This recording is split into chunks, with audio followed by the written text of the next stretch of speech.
به نام خدا، با عرض سلام خدمت شما زبان آموزان عزیز. یونیت 5A رو از کتاب امریکن انگلیش فایل سطح 3 شروع میکنیم. در بخش گرامر past tenses که وجه گذشته افعال در انگلیسی هست simple, continuous و perfect، گذشته ساده، استمراری و کامل رو کار خواهیم کرد. در vocab موضوعمون سپورتس هست، کلا موضوعات ورزشی هست. در پرونانسیشن صدای اور و رو کار خواهیم کرد. در قسمت حبابی هم why did he lose the match؟ چرا اون بازی رو باخت؟ Because he wasn't feeling very well in the last set. به خاطر اینکه توی ست آخر خیلی حالش خوب نبود. عنوان درسمون هم sports superstitions. Superstition یعنی خرافات. Belief that is not based on facts. اعتقاداتی که بر پایه حقیقت نیست، یعنی واقعیت نیستن. پس خرافات ورزشی sports superstitions. میریم قسمت 1 vocabulary Part A take the quiz in small groups. خب قرار هست که شما با دوستاتون یک کویزی انجام بدید در گروه‌های کوچیک، اما اگر تنها هستید این قسمت رو با هم انجام خواهیم داد. خب کویز رو میایم با هم انجام بدیم. سپورتس کویز رو هم که میدونید که آزمون کوچیکی هست، در انگلیسی میگیم کویز و یا آزمونه. What sport do you associate with؟ تصاویری در قسمت پایین اومده، 10 تصویر هست. ببینیم این وسایل در ارتباط با چه ورزش هایی هستن و اسم این وسایل چی هست اصلا. Number 1 is badminton. و در تصویر هم بردی رو میبینید. بردی B-I-R-D-I-E بردی و یا در بریتیش شاتل کاک هم بهش گفته میشه. همون توپی هست، توپ مخصوص پرداری هست که در بدمینتون استفاده میشه. و number 2 is basketball.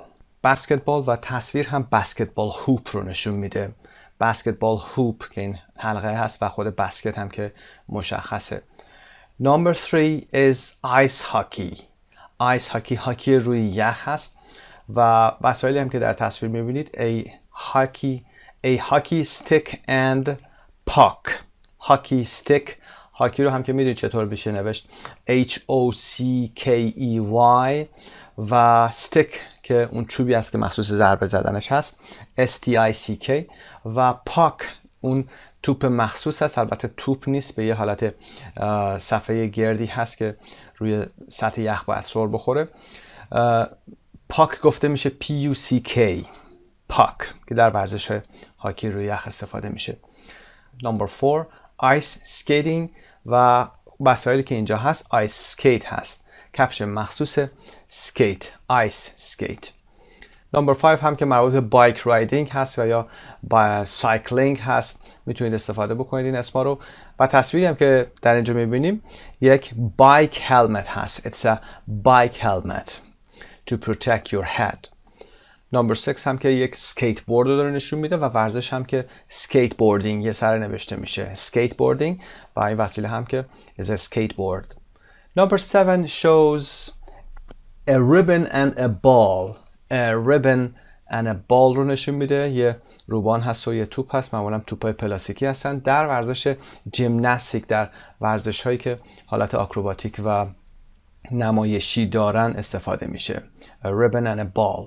یادتون باشه ژیمناستیک رو هم جیمناستیکس میگیم. جیمناستیکس جمع نیست، اسمش به این حالت با اس آورده میشه. Number 8 بیسبال رو داره نشون میده. ورزش بیسبال a glove and a ball. This is a glove and a ball. و کسی که این توپ رو هم میگیره و این دستکش بزرگ رو هم میذاره اسمش کچر هست. و Number 9 هم ورزش تیبل تنیس و یا پینگ پانگ که پینگ اول با آی و یه خط دش میذارید و پانگ رو با او می نویسید. پینگ پانگ و یا تیبل تنیس. 2 تا پدل و 2 تا بال رو نشون میده. There are 2 paddles and 2 balls. paddle P-A-D-D-L-E. و Number 10 هم که مشخصه از ورزش‌های مارشال آرتس هست، میتونه آیکیدو، جودو، کراتی و غیره باشه و یه بلک بلت رو داره نشون میده. It's a black belt. کمربند مشکی. حالا میتونید صفت‌های مختلف رو با اون بلت به کار ببرید. براون بلت، بلو بلت و غیره. خب این قسمت رو کار کردیم. برای تکمیل بحث سپورت به صفحه 157 مراجعه میکنید. vocabulary bank sports. با هم میریم به اون قسمت. وبسایت مجموعه زبان ایرانی.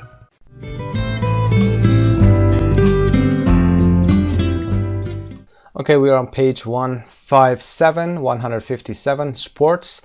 Number 1, people and places. قسمت A, match the words and pictures. Captain, captain. Number 3 هست captain. استرس رو ببینید در قسمت اول cap, captain. صدای آی رو هم تلفظ نمی کنیم، میگیم captain. captain. تصویر رو میبینید یه کپتن هست و یه arm band هم داره، بازوبند رو میگیم arm band. A captain's arm band. و coach. Coach is number 7. Number 7. He's a coach. A coach is a non-playing person in charge of a sports team. He or she is in charge of training tactics and team selection. خب fans که طرفداران هستن، fans number 1 هست و players که بازیکنان هستن، players number 5 و referee و یا umpire هم گفته میشه، داور مسابقه هست، داور referee. اینجا referee به عنوان اسم ممکنه باشه، به عنوان verb هم میتونه باشه، اما چون داره تصویر نشون میده ما اینجا به عنوان اسم میبینیمش و میتونیم هم به عنوان فعل هم استفاده بکنیم، بگیم he refereed for example 2 or 3 games. و umpire رو هم که در این قسمت میبینیم معمولا بازی های مثل تنیس رو بهشون میگیم umpire. استرس هم که میبینید در قسمت اول هست، آی اول هم کوتاه گفته میشه umpire. spectators و یا the crowd هم گفته میشه spectators. استرس هم در قسمت اول میبینید number 9 هست، تماشاچیان میشه، کسانی که میان بازی رو تماشا میکنن number 9. و number 4 is team در تصویر میبینید و stadium. صدای تی و صدای یو رو هم در اینجا یم بخونید، صدای شوا stadium، استادیوم هست که number 8 میشه. و number 6 sports arena که میتونیم بگیم عرصه یا میدان یا سالن یا زمین ورزشی هست، sports arena. در قسمت B هم که 3.2 listen and check, cover the words and look at the pictures, test yourself. حتما بعد از اینکه تمرین کردید صفحه قسمت مجاور تصویرها رو نگاه بکنید و در مورد تصاویر صحبت بکنید و بگید که چه چیزی رو داره نشون میده. Part C, match the places and sports. خب حالا مکانها رو با ورزش ها باید با هم مچ بکنیم. course, court, field, pool, slope و track. Number 1, tennis or basketball court. دقت داشته باشید زمین بعضی از رشته های ورزشی مختص به خودشون هست، یعنی اون اسم مختص به اون رشته هست، نمیتونیم اونها رو هم جا به جا بگیم. چند تا از زمین ها و رشته ها اینجا اومده، اینها رو با هم یاد میگیریم و تمرین داشته باشید حتما. برای تنیس و بسکتبال میگیم court, tennis court or basketball court. Number 2, soccer and baseball. Soccer field, baseball field. برای بیسبال و فوتبال ما field استفاده میکنیم، field. Swimming, number 3, swimming or diving pool. Swimming pool و یا diving pool که استخر شیرجه شنا هست. Running track or horse racing track. Running track و یا horse racing track همون زمینی هست که مخصوص دویدن هست و یا پیست مخصوص اسب دوانی هست. Running track or horse racing track. پس برای این دو رشته ما ترک رو استفاده میکنیم. همین قسمت دور زمین های فوتبال ترک گفته میشه. و 5 golf course. اشتباه نکنید با کورت. golf course. و number 6 ski slope. slope هم همون پیست اسکی هست که حالت شیب داره و بهش میگیم ski slope. در قسمت بالا هم که اومده SLOPE. و قسمت دی هم که listen and check دارید. then test a partner. میتونید خودتون تست کنید یا پارتنری اگر دارید تستشون بکنید. شیوه کار رو هم که به این شکل آورده. A یعنی نفر اول book open, say a sport for example tennis. B book closed. نفر دوم کتاب بسته. say where you play it. بگید که کجا بازی میکنید. for example tennis court. برای تنیس میگید tennis court. soccer field. swimming pool. به این شکل گفته میشه. بریم قسمت 2 verbs. win and beat. خب برنده شدن یا بردن رو در انگلیسی ما win و beat داریم در ورزش. You win a game, competition, medal or trophy. فعل win رو با این اسامی به کار میبریم. برنده شدن بازی you win a game, you win a competition رقابتی رو، مدالی رو و یا تروفی رو که همون حالت جایزه مثل کاپ هست و ممکنه برای هر ورزشی یک نشان خاصی داشته باشه. فرضاً اگر برای فیشینگ باشه شما یه تروفی شکل یک ماهی فرضاً طلایی یا نقره‌ای دارید. و you beat another team or person, not the Red Sox won the Yankees. beat به معنای شکست دادن هست، win به معنای برنده شدن. win تلفظش دقت داشته باشید، اما صدای beat کشیده است. beat ای کشیده داره. beat یعنی شکست دادن.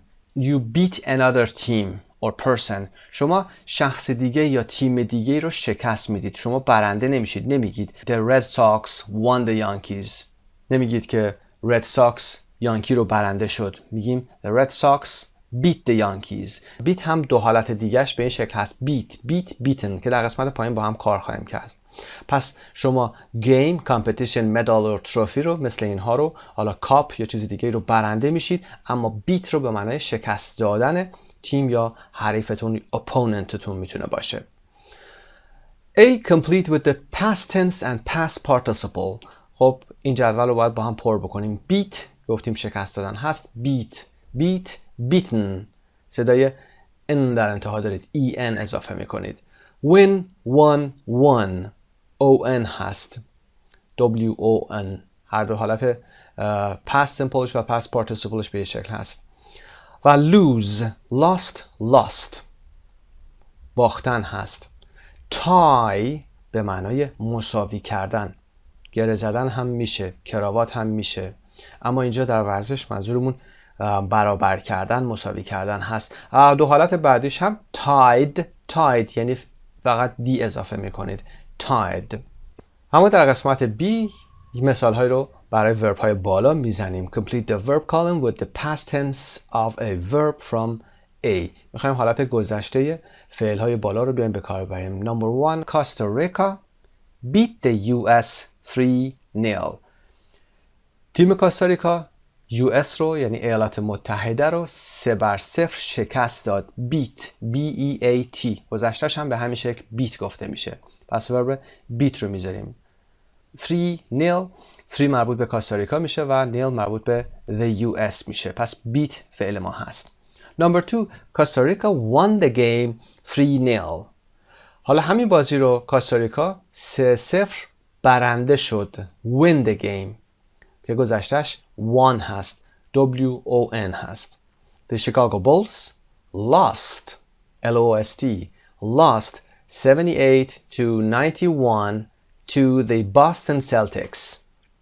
خب بازی رو باختن lose هست که در گذشته چون انجام شده این بازی lost. پس برنده شدن win، باختن lose.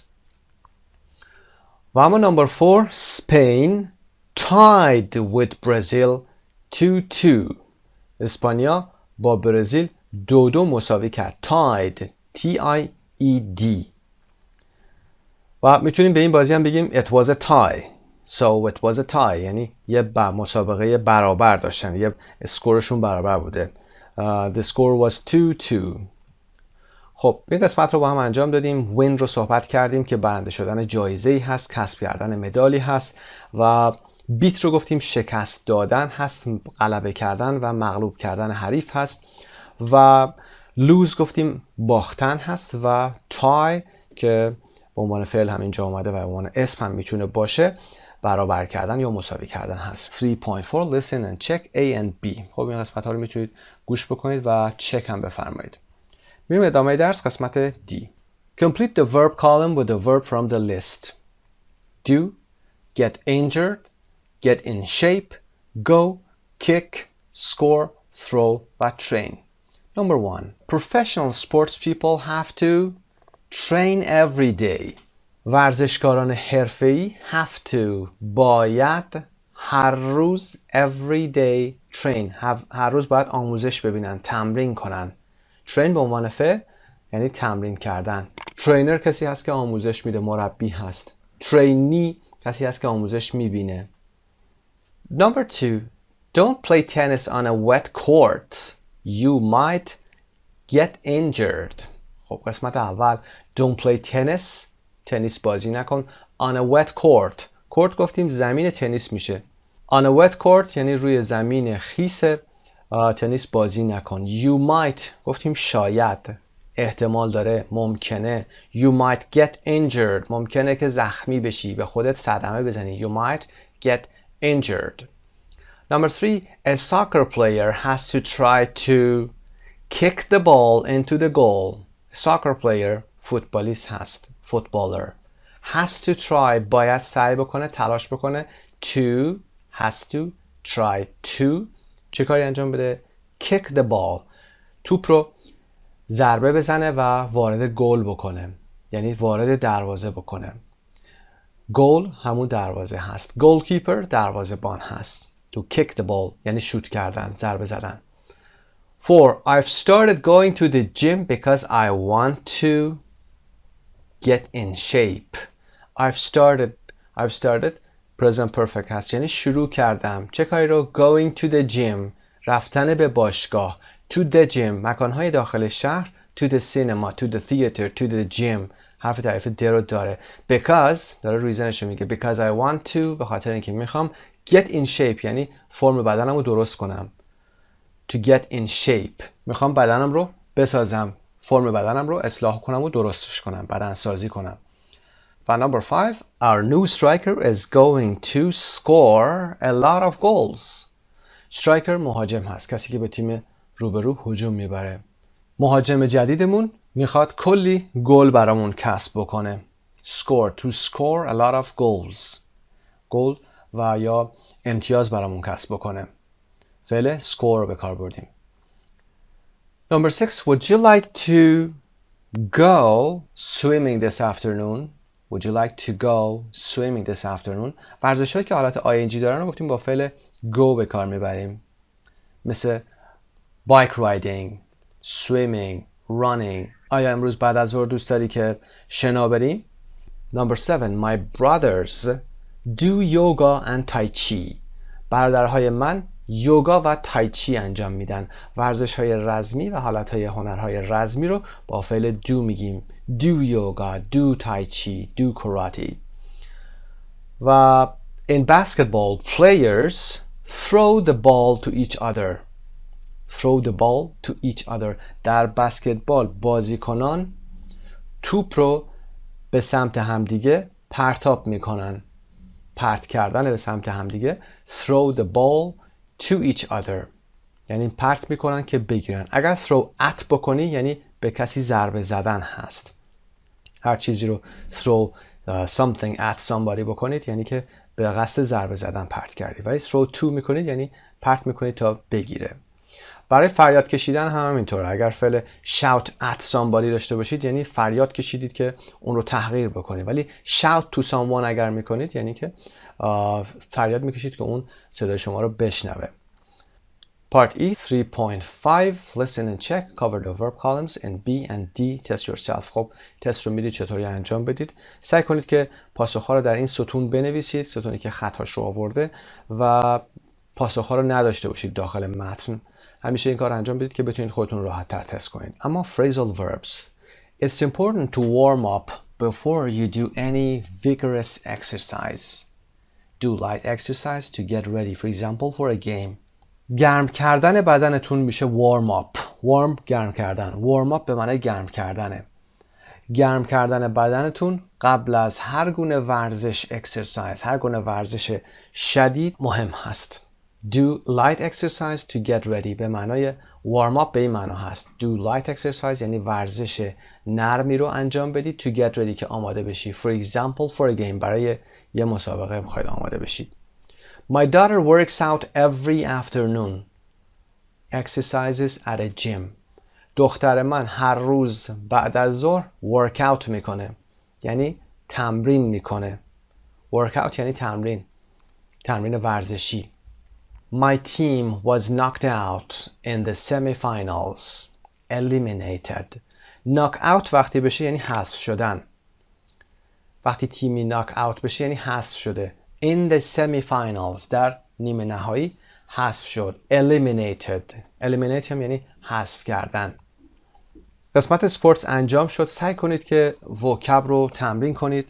هر چند وقت یه بار مروری داشته باشید، چون در بخش‌های داخل کتاب نیست ممکنه که فراموش بکنید. حتما اون رو در ارتباط با خود درس ببینید و وقتی که به علامت وکب میرسید در خود متن درس بیاید به اینجا مراجعه کنید، یه مروری بفرمایید و بعد درس رو ادامه بدید. تمرین و تکرار فراموش نشه.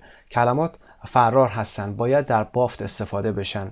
هر کلمه رو که اینجا میبینید در تصویر میبینید توضیح بدید برای خودتون تا براتون جا بیفته. Okay, now we go back to the main lesson.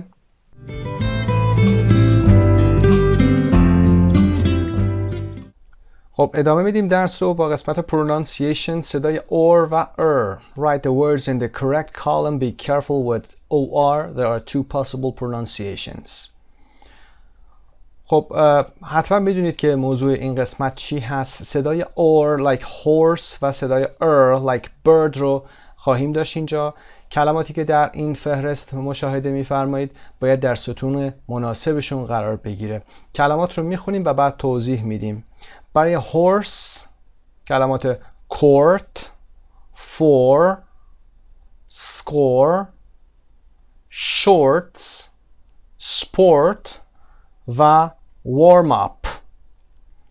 اینها در ستون or قرار میگیرن و کلماتی که صدای شوا رو میدن و بعد صدای ر کلماتی هستن مثل girl, hurt به معنای صدمه زدن، serve یعنی سرو زدن، سرویس زدن، shirt, world, worse و workout. خب این کلمات در لیست یا ستون قرار میگیرن. صدای رو خواهیم داشت در این قسمت. استثناهایی که مشاهده می‌فرمایید صدای warm up، صدای A اینجا war تلفظ میشه. نکته این قسمت در اینجا هست که اکثرا ما وقتی که O و R رو داریم صدای or میشنویم مثل horse، اما وقتی که W داشته باشیم و بعد OR داشته باشیم اغلب ما صدای شوا و ر رو داریم، یعنی کلمه world صدای world مثل bird به این شکل تلفظ میشه. worse به معنی بدتر، workout به معنی تمرین کردن صداهای شوا و رو دارن که به این شکل تلفظ میشه. اما در قسمت 3.6 listen and check دارید، میتونید گوش کنید به نیتیو سپیکر و یه دور دیگه هم مرور بفرمایید، تکرار هم بکنید. برای تمرین بیشتر و مقایسه های بیشتر میتونید به پیج 166 ساوند بانک مراجعه بکنید و تلفظ کلمات رو بیشتر در اونجا تمرین بکنید. در قسمت 3.7 listen and write 6 sentences با توجه به پرونانسیشنی که در بالا اومده 6 جمله هست. باید ویدیو رو پاز بفرمایید، گوش کنید به فایل صوتی، بنویسید کلمات رو و مشخص بکنید که چطور شد که اون کلمات به این شکل تلفظ شدن. باید بتونید تشخیص بدید صدای اور و رو. بعد از اینکه این کار رو انجام دادید البته حتما دقت داشته باشید که کلمه هایی مثل warm up به این شکل warm up با او نوشته نمیشن و کلماتی که or هستن بعد از w تلفظ میشن. بعد از اون هم پاسخش رو به صورت تصویری براتون بر روی همین صفحه قرار میدیم. میریم ادامه درس 3 speaking. In pairs, interview your partner about sports using the questionnaire. Ask for more information.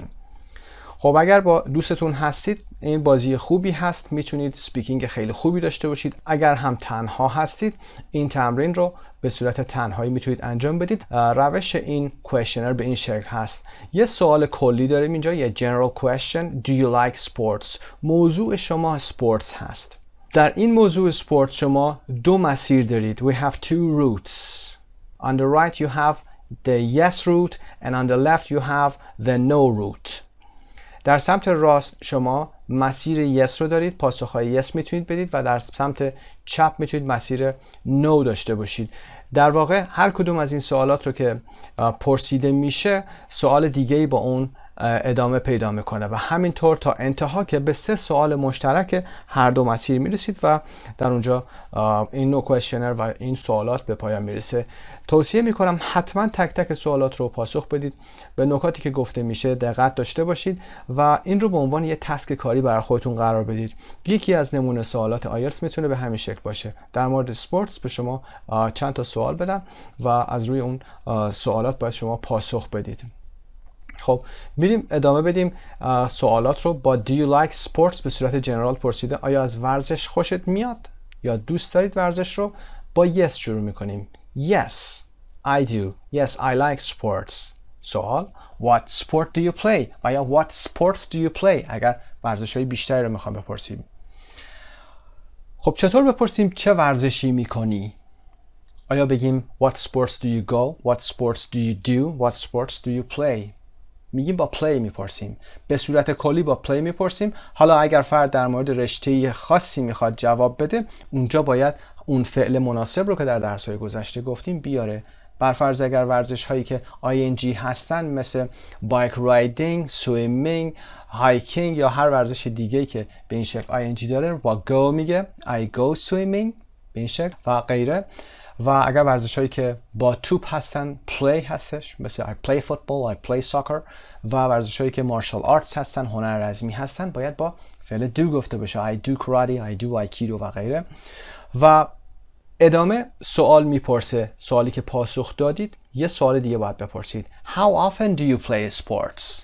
میخوایم بپرسیم هر چند وقت یه بار ورزش میکنید یا چند وقت به چند وقت ورزش میکنید.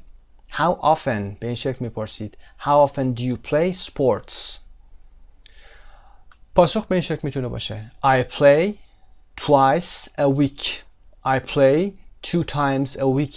Or I play once a week. 1 time a week و یا بیشتر I play 3 times a week.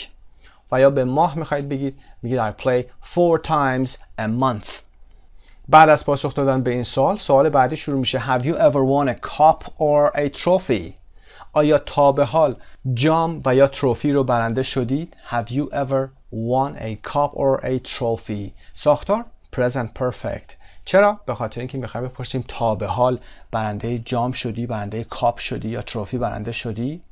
Have you ever won؟ برنده شدن گفتیم در قسمت vocab با فعل win گفته میشه. Have you ever won a cup or a trophy؟ آیا تا به حال برنده شدی؟ پاسخ میدید yes, I won a cup when I was at university for example or when I was at high school. Have you ever been injured playing sports؟ آیا تا به حال در حین ورزش یا انجام حرکت ورزشی زخمی شدی، صدمه دیدی؟ Have you ever been injured؟ ساختار present perfect. چرا؟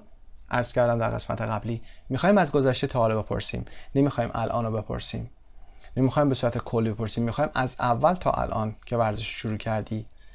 ساختار چی میگه؟ Have you ever been injured؟ injured فعل هست، injured با regular هست، یه دی گرفته و یه دی گرفته در انتها و شده قسمت سوم past participle. در حال ورزش آیا تا به حال صدمه دیدی، زخمی شدی؟ پاسخ میدید yes, I injured myself when I was playing soccer. من وقتی داشتم فوتبال بازی میکردم خودم زخمی کردم، به خودم صدمه زدم. injure یادتون باشه برای صدمه زدن به فرد هست، یعنی به خودتون صدمه بزنید یا کسی به خودش صدمه بزنه. اگر بایکتون یا کارتون دچار صدمه میشه دمیج میشه. اون برای فعل برای ماشین و وسایلتون از دمیج استفاده میکنید، برای شخص وقتی که صدمه میبینه از injure استفاده میکنید. میریم سوال بعدی. Do you prefer playing sports or watching sports؟ آیا ترجیح میدی ورزش کنی یا تماشاش کنی؟ Do you prefer ساختار Do you prefer playing sports or watching sports باید هماهنگی داشته باشن، تطابق داشته باشن. اینجا gerund آوردیم، بعدش این قسمت هم gerund داریم playing or watching. پاسخ میدید I prefer playing sports or I prefer watching sports on TV. Next question. How many hours do you spend a week watching sports on TV? How many hours چند ساعت do you spend رو قبلا گفتیم صرف کردن پول و وقت هست. در هفته چقدر وقت صرف میکنی که مسابقات ورزشی یا برنامه ورزشی رو در تلویزیون ببینید؟ watching sports on TV. نمیگیم on the TV، دقت داشته باشید. on TV یعنی در تلویزیون. on the TV یعنی روی دستگاه تلویزیون، بالای دستگاه. بریم سوال بعد. Do you go to watch a local sports team? آیا میرید مسابقه تیم ورزشی محلی رو تماشا کنید؟ For example, yes, I go to watch a local sports team or my local sports team. What's the most exciting sports event you have been to? The most exciting ساختار superlative یعنی هیجان انگیزترین. هیجان انگیزترین چیه؟ هیجان انگیزترین sports event. event یعنی رخداد، رویداد، مثل social event، رخدادهای اجتماعی. چه رخداد ورزشی برات the most exciting بوده، هیجان انگیزترین بوده؟ you have been to که تا حالا رفتی. خب بعد از این میتونید پاسخ بدید حالا چه ورزشی بوده، چه رخدادی بوده، حالا ورلد کاپ بوده یا به راشا رفتید، به روسیه رفتید و غیره. میاد قسمت آخر، در اینجا 3 سوال مشترک هست که هر دو گروه به این 3 سوال ختم میشن. سوالات بزرگتری هست و پاسخ بیشتری هم باید بدید. Do you think that there are good sports facilities in your town? Do you think that؟ فکر میکنید که there are good sports facilities. facilities جمع facility هست یعنی امکانات، تسهیلات. آیا فکر میکنید تسهیلات ورزشی خوبی در شهر شما وجود داره؟ Yes, I think so. Yes, in my opinion, there are enough sports facilities. به اندازه کافی هست. There are good sports facilities. Or no, I don't think so. I don't think there are good sports facilities in my town. We need some more. We need some modern facilities. Next question. Do you think physical education should be optional or required at school? فکر میکنید که physical education یعنی تربیت بدنی. physical education بدنی و تربیت که میشه physical education. با صورت PE هم میتونید این رو نشون بدید. P بزرگ و نقطه و E. should be optional آیا باید به صورت optional باشه، یعنی انتخابی باشه، گزینشی باشه، خودتون انتخاب بکنید. or required یا اینکه ضروری بشه، اجباری بشه در مدرسه. میتونید پاسخ بدید I think, in my opinion, I personally think به این صورت و میگید حالا optional میتونه باشه یا required بشه. Do you think there is too much or not enough sports on TV?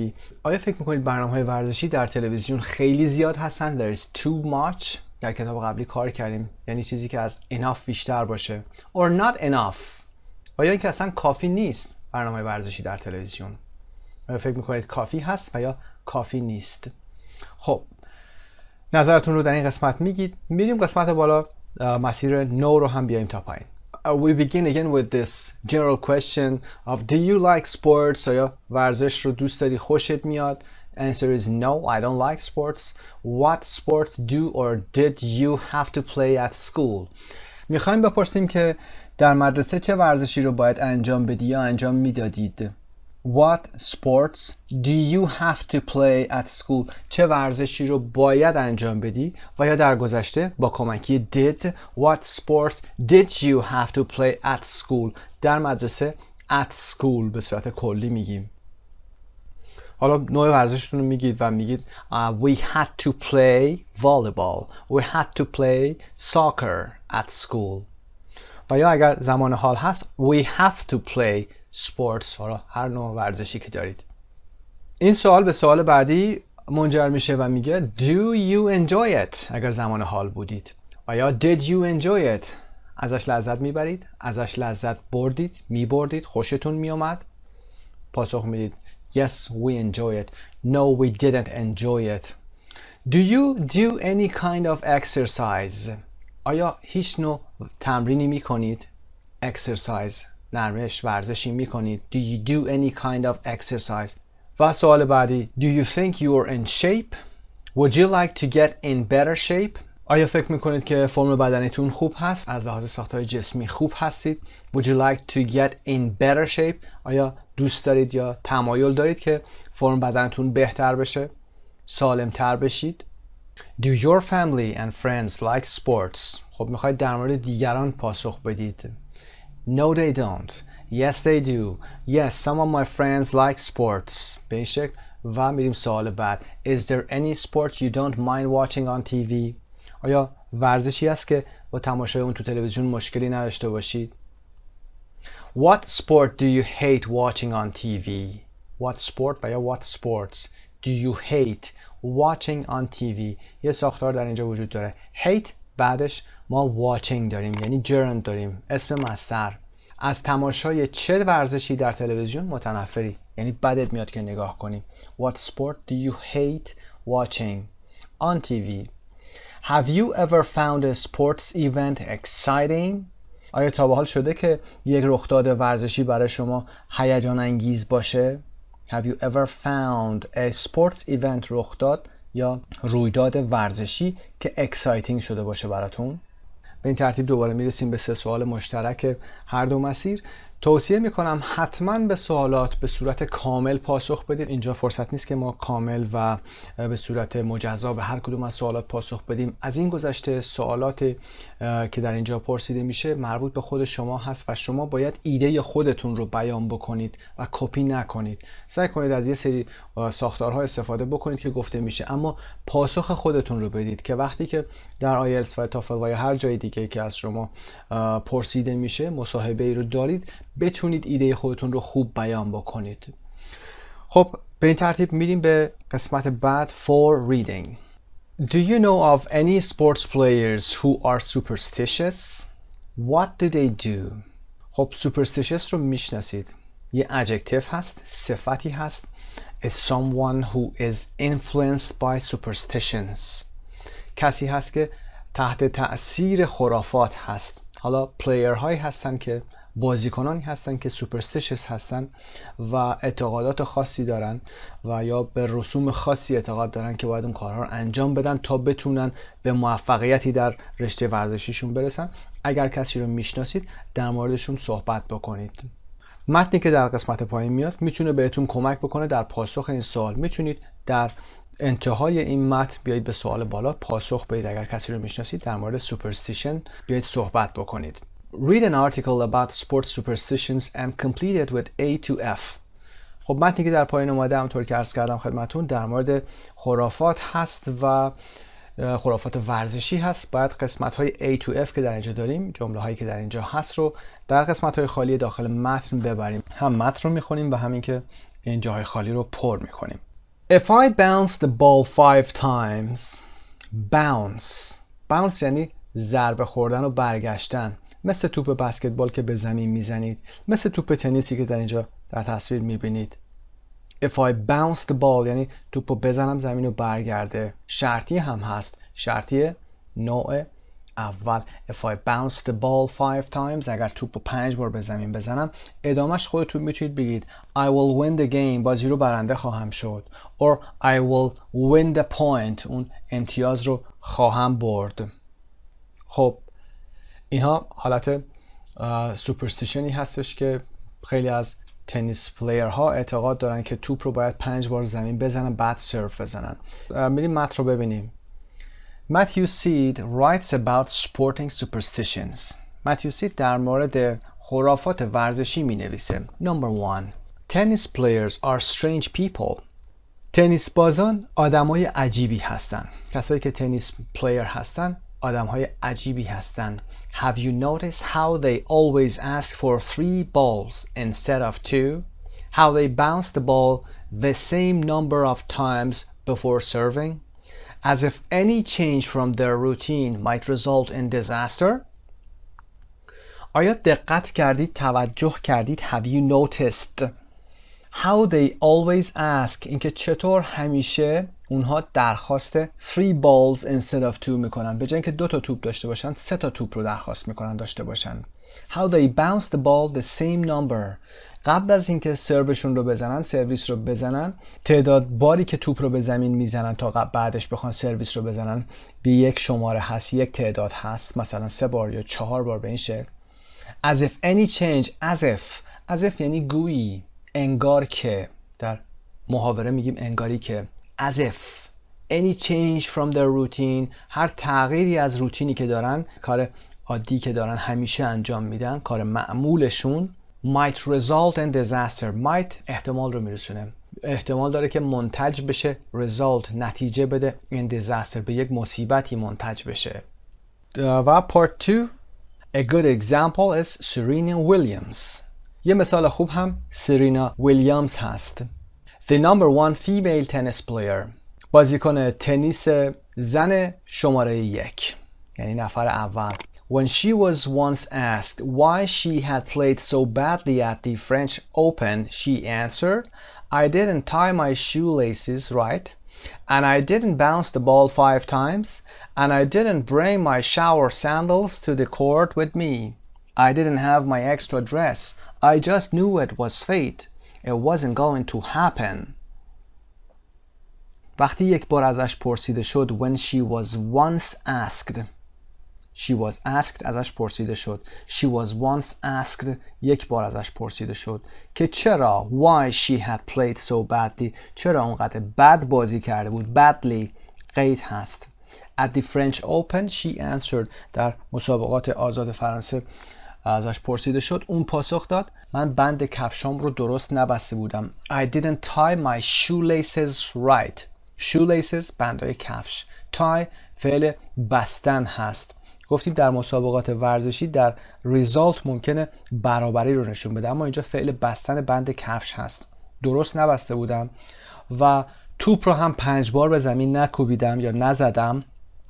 didn't bounce the ball 5 times و didn't bring my shower sandals و اون صندل ها یا اون دمپایی های مخصوص شاورم رو با خودم نیاوردم.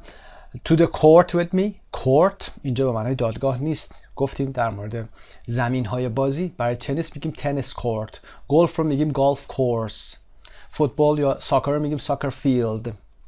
با خودم نیاورده بودم. I didn't have my extra dress. لباس اضافه‌ام رو هم با خودم نداشتم. didn't have نیاورده بودم. I just knew it was fate. میدونستم که این همش تقدیر بود، بخت بود، سرنوشت بود، fate و یا destiny. It wasn't going to happen. قرار نبود که اون اتفاق بیفته، یعنی قرار نبود که من برنده بشم. این قسمت 3. The superstitions and rituals are not confined to the court. در قسمت 3 ای رو میارید اینجا قرار میدید. The superstitions and rituals. Superstitions and rituals به معنای خرافات و رسومات هست یا همون حالتهای اعتقادی هست. Rituals are not confined. confined یعنی محدود شدن. محدود به to the court نیست، محدود به زمین تنیس نیست. گوران ایوانیشویچ Wimbledon champion in 2001 was convinced that if he won a match, he had to repeat everything he did previous day, such as eating the same food at the same restaurant, talking to the same people, and watching the same TV shows. گوران ایوانشویچ قهرمان ویمبلدون سال 2001 was convinced یعنی مطمئن شده بود، به این اعتقاد رسیده بود یا مطمئن شده بود که if he won a match اگر بازی رو برنده میشد he had to repeat everything he did the previous day. اون باید هر کاری رو که روز قبل کرده بود تکرار میکرد. he had to گذشته باید. to repeat everything همه کارهایی رو که he did انجام داد the previous day. previous یعنی قبلی. previous day روز قبل انجام داده بود باید تکرار میکرد. such as eating the same food at the same restaurant از قبیل خوردن همون غذا در همون رستوران که دیروز خورده بود و به اون رستورانی هم که رفته بود. talking to the same people با همون آدمایی که دیروز صحبت کرده بود باید صحبت میکرد. and watching the same TV shows و همون برنامه های تلویزیونی رو باید تماشا میکرد. One year this meant that he had to watch Teletubbies every morning during his Wimbledon campaign. Sometimes it got very boring, he said. یه سال به این معنا براش تمام شد که باید برنامه تلتابیز رو هر روز صبح در طول رقابت‌های ویمبلدون تماشا میکرد. یعنی به این شکل براش تعبیر شده بود باید این کارو میکرد. He had to watch Teletubbies. Teletubbies یه برنامه تلویزیونی بود که شبکه پرایم BBC پخش میکرد. یه عروسکایی بودن که داخلشون انسان بود حرکت میکردن. اون کارتون ها رو، اون برنامه های عروسکی رو باید میدید. Every morning during his Wimbledon campaign. کمپین هم که مبارزات هست. و در مورد این موضوع اون گفت که sometimes it got very boring. بعضی وقتا این موضوع خیلی کسل کننده میشد. Number 4 که قسمت A رو در اون میذارید. It is not only the players who are superstitious. فقط ورزشکاران یا بازیکنان نیستن که superstitious هستن، خرافاتی هستن. As we were watching tennis player Andy Murray play the fourth set at Wimbledon, my wife suddenly got up and went to the kitchen. در حالی که ما داشتیم اندی موری تنیس پلیر رو تماشا می‌کردیم که ست چهارم رو در ویمبلدون داشت بازی می‌کرد، همسر من یعنی خانم من ناگهان بلند شد و رفت به آشپزخانه. Suddenly، ناگهان به ناگهانی. Suddenly got up، بلند شد and went to the kitchen. He keeps losing games when I'm in the room, she said. If I go out now, he'll win. این گفته خانمش هست. اون گفت که وقتی که من داخل اتاق هستم همینطور پشت هم بازی ها رو میبازه. اگه من الان برم بیرون اون برنده میشه.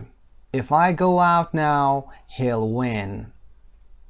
قسمت 5 رو با گزینه C پر میکنید. Superstitions and rituals are very common among fans. رسوم و خرافات در میان طرفداران هم خیلی رایج هست. فنز رو در وکابولری کار کردیم، گفتیم که سپورتس فنز کسانی هستن که طرفداران نوع ورزش هستن. Last year, a survey of British soccer supporters found that 21% had a lucky charm, anything from a scarf to a lucky coin, while another questionnaire revealed that 70% of Spanish soccer fans performed pre-match rituals like wearing lucky clothes, eating the same food or drink, or watching games with the same people. سال گذشته تحقیقی از طرفداران فوتبال بریتانیا نشون داد که 21% از اونها لاکی چارم داشتن. لاکی چارم میتونه هر چیزی مثل علامت‌های خوشبختی باشه یا مثل مهره مارو از این غیره باشه که شانس میاره. حالا میتونه هورس شو باشه یا هر چیزی دیگه باشه. Anything from a scarf to a lucky coin. حالا از یه روسری میتونه باشه، شال میتونه باشه و یا سکه که شانس میاره. در حالی که پرسشنامه‌های دیگه نشون دادن که revealed یعنی آشکار ساختن، مشخص کردن که 70% اسپانیایی‌های طرفدار فوتبال performed pre-match rituals. rituals گفتیم یه حالت رسوم هست. pre-match یعنی پیش از مسابقه. برنامه‌های پیش از مسابقه رو اجرا می‌کردن. Like wearing lucky clothes. مثلا لباسایی که شانس میاره براشون می‌پوشیدن. و یا همون غذا رو و یا نوع غذای خاصی رو یا نوشیدنی رو می‌خوردن و یا watching games with the same people و یا اینکه باید مسابقه رو با همون آدمایی که قبلا دیده بودن می‌دیدن. قسمت 6 رو با D پر می‌کنید. After my wife had left the room, Murray lost the fourth set. بعد از اینکه خانم من اتاق رو ترک کرد، موری ست چهارم رو باخت، از دست داد. Lost the fourth rate. She returned and he won the fifth. I laughed at her and then remembered my soccer team Spurs who were losing 1-0 in the curling cup. If I leave the room now, Spurs will score, I told my kids after 27 minutes of overtime. I left the room and they scored twice. She returned یعنی همسرم به اتاق برگشت و اون ست پنجم رو برنده شد.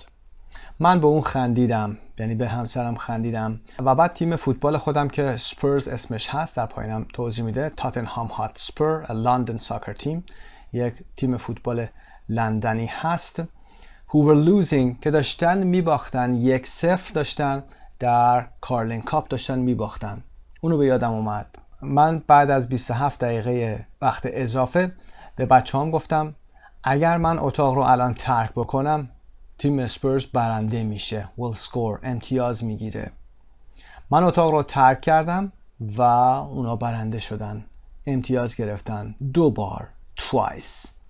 سعی کنید که هر یک از این متون که حالا 6 متن هست اونها رو بیایید بخونید با صدای بلند و سعی کنید به حافظتون بسپارید و در موردش صحبت بکنید. یعنی از این متن هم برای سپیکینگتون استفاده بکنید. اگر تونستید خلاصه سازی بکنید، بخونید، حفظ بکنید و بعد بیایید بنویسید این متن رو. و بعد بیایید متنتون رو با متن اصلی مقایسه بکنید و چک کنید که ببینید تو چه قسمت‌هایی ضعیف هستید. میریم ادامه درس. در قسمت C, read the article again. Who does the article say are superstitious? Sports players, sports fans, TV spectators, or all of them? متن رو بخونید ببینید که این متن میگه که کدوم دسته از این گروه افرادی که آورده شده superstitious هستن، یعنی خرافاتی هستن، sports playerها، ورزشکارا، طرفداران ورزشی و تماشاچیان تلویزیونی و یا همه اونها، که پاسخ all of them are superstitious. D. Underline 5 words or phrases you want to remember from the article. 5 کلمه یا عبارت رو از توی متن باید در بیارید که میخواهید معناش رو یاد بگیرید. کلمات مهمی رو که در این درس براتون جدید بوده، حالا بیشتر از 5 تا هم بشه اشکالی نداره، اما بیایید این رو بنویسید. این کلمات رو در دفتر یادداشتتون حتما یادداشت کنید، معادل انگلیسیشو بنویسید و به صورت ایتالیک هم یه مثال براش بیارید از هر کدوم از کلمات جدیدتون. بریم پارت E. Look at the photos of 4 more famous sports people who are superstitious. Do you know what any of their superstitions are or where? در قسمت F هم communication هست. میریم پیج 106 و 110. متن رو براتون ساده تر خواهیم کرد. پس با هم میریم به متن صفحه 106.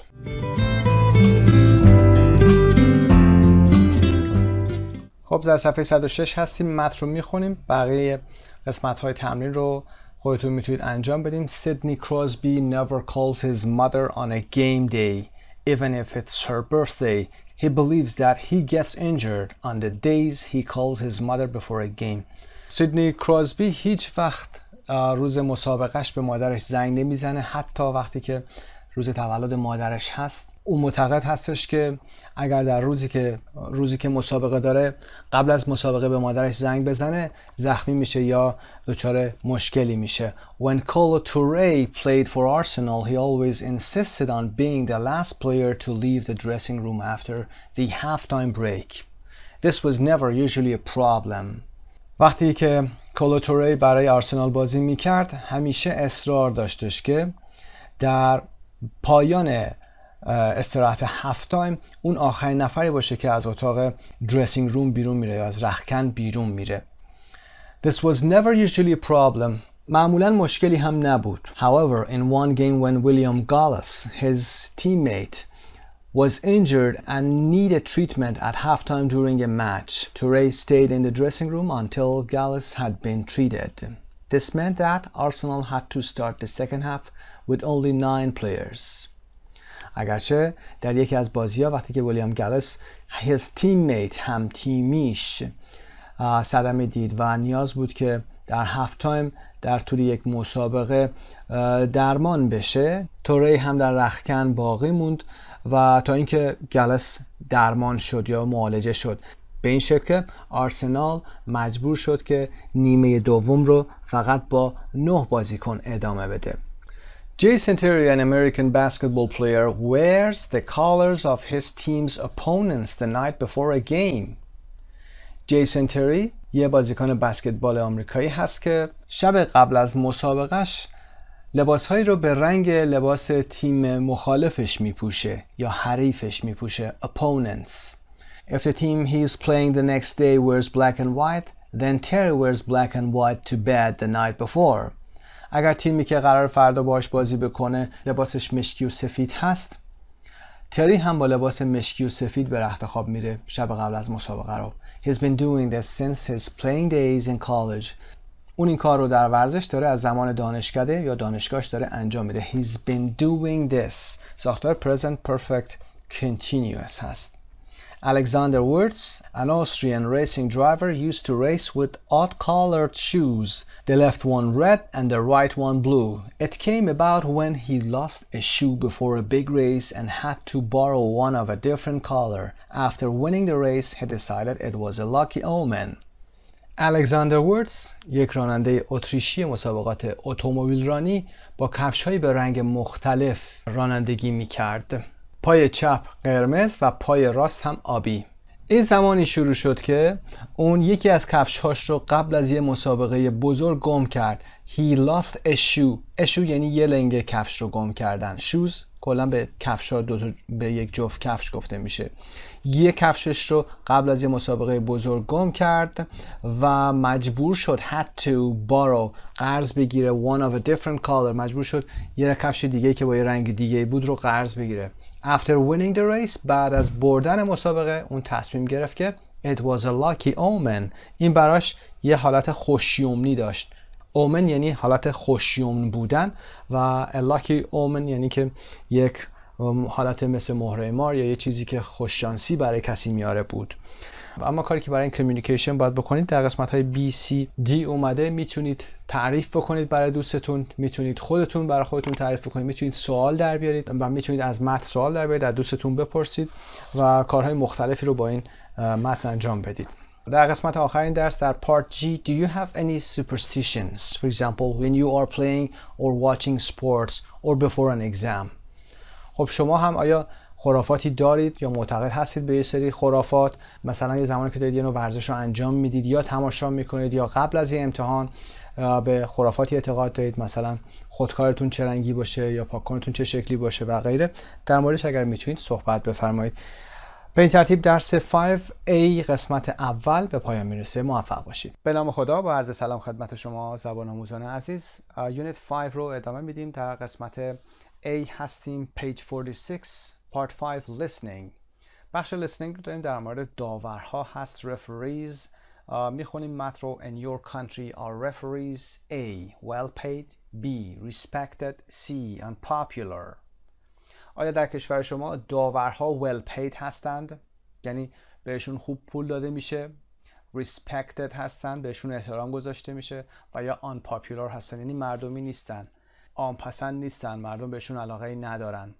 خب میتونید نظر خودتون رو بیان کنید به این شکل، مثلا بگید in my opinion، یا با well شروع کنید بگید well I'm not sure about all the referees but I think soccer referees are well paid although sometimes not respected. بعضی وقتا فقط بهشون احترام گذاشته نمیشه اگرچه بهشون پول خوبی داده میشه. Well, why do you think somebody would want to become a referee? چرا فکر میکنید یک کسی باید بخواد که داور بشه؟ Why do you think somebody would want to become a referee? خب این رو هم باز خودتون میتونید پاسخ بدید و به عنوان مثال میتونید بگید it's a job and it can have lots of reasons like becoming popular or famous or things like that. در قسمت B 3.8 you're going to hear an interview with an ex-Champions League soccer referee from Spain. Listen to part 1 and choose A, B or C. قرار هست که به یه مصاحبه گوش بکنیم. مصاحبه مربوط به یک داور، البته ex-Champions League soccer referee هست. ex به معنای گذشته هست، یعنی داور فوتبال لیگ قهرمانی گذشته، یعنی الان دیگه نیست. و از اسپانیا هست. Listen to part 1 به بخش 1 از این فایل گوش میکنیم و گزینه های پایین رو باید کامل بکنیم. A, B, C بذاریم. به فایل صوتی لطفاً گوش کنید و پاسخ ها رو بدید. بعد با هم فایل صوتی رو با متنش پخش میکنیم و تمرین ها رو هم انجام میدیم. وبسایت مجموعه زبان ایرانی. 3.8 Part 1 What made you want to become a soccer referee or football referee, as you would call it? Mi padre fue árbitro, pero eso no me influenció. My father was a referee, but that didn't influence me. In fact, the opposite, because I saw all the problems that he had as a referee. But as a child, I was always attracted by the idea of being a referee, and at school I used to referee all kinds of sports: basketball, handball, volleyball, and of course football. I was invited to join the Referees Federation when I was only 14 years old. Were you good at sports yourself? Yes, I was a very good handball player. People often think that referees become referees because they are frustrated sportsmen, but this is just not true in most cases in my experience. What was the most exciting match you ever refereed? It's difficult to choose one match as the most exciting. I remember some of the Real Madrid-Barcelona matches, for example. the first one I ever refereed. The atmosphere was incredible in the stadium. But really, it's impossible to pick just one. There have been so many. What was the worst experience you ever had as a referee? The worst? Well, that was something that happened very early in my career. I was only 16, and I was refereeing a match in a town in Spain, and the home team lost. After the match, I was attacked and injured by the players of the home team and by the spectators. After all these years, I can still remember a mother who had a little baby in her arms who was trying to hit me. She was so angry with me that she nearly dropped her baby. That was my worst moment, and it nearly made me stop being a referee. Do you think that there's more cheating in soccer than in the past? Yes, I think so. Why?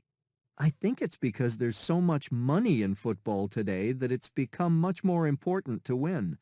Also, football is much faster than it used to be, so it's much more difficult for referees to detect cheating. How do soccer players cheat? Oh, there are many ways. But for me, the worst thing in football today is what we call simulation.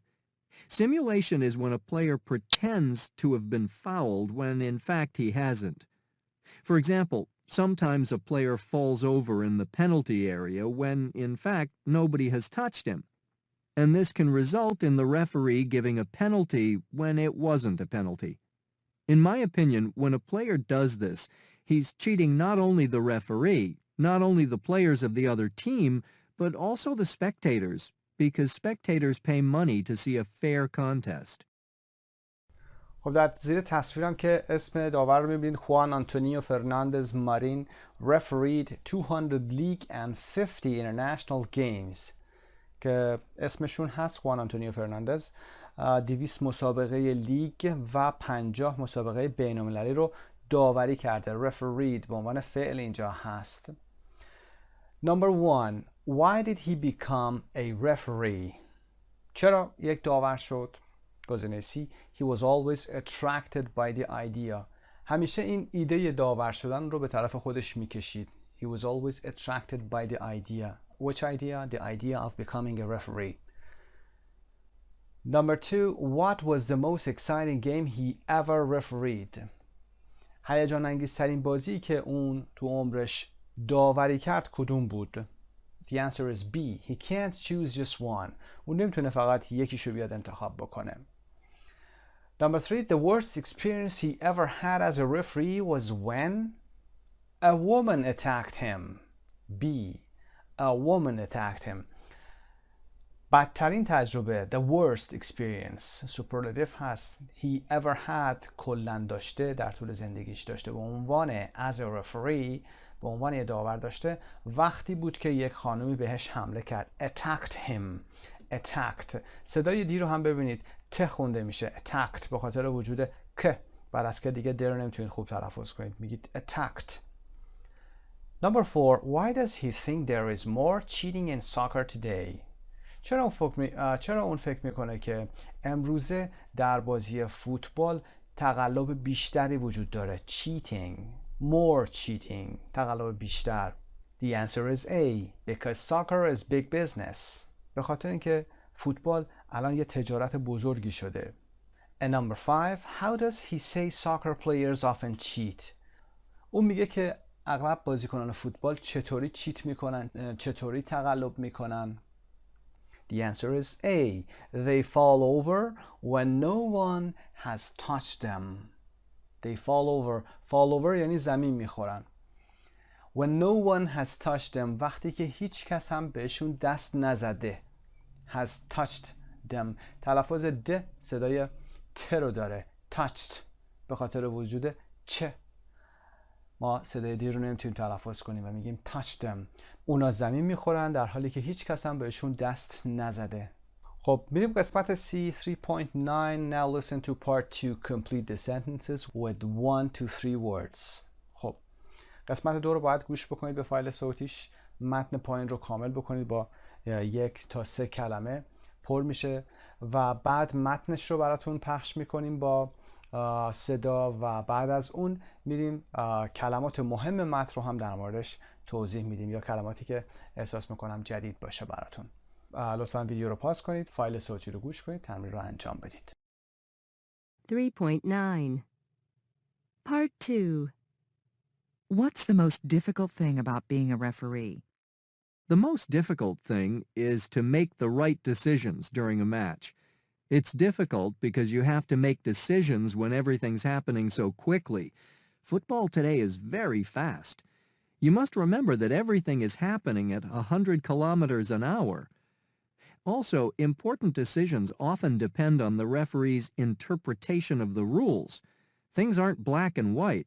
And of course, making decisions would be much easier if players didn't cheat. Do you think that the idea of fair play doesn't exist anymore? Not at all. I think fair play does exist. The players who cheat are the exceptions. Finally, who do you think is the best player right now? I think most people agree that the best footballer today is Leo Messi. Why do you think he's so good? It's hard to say what makes him so special, but a study was done on him which showed that Messi can run faster with the ball than many footballers can do without the ball.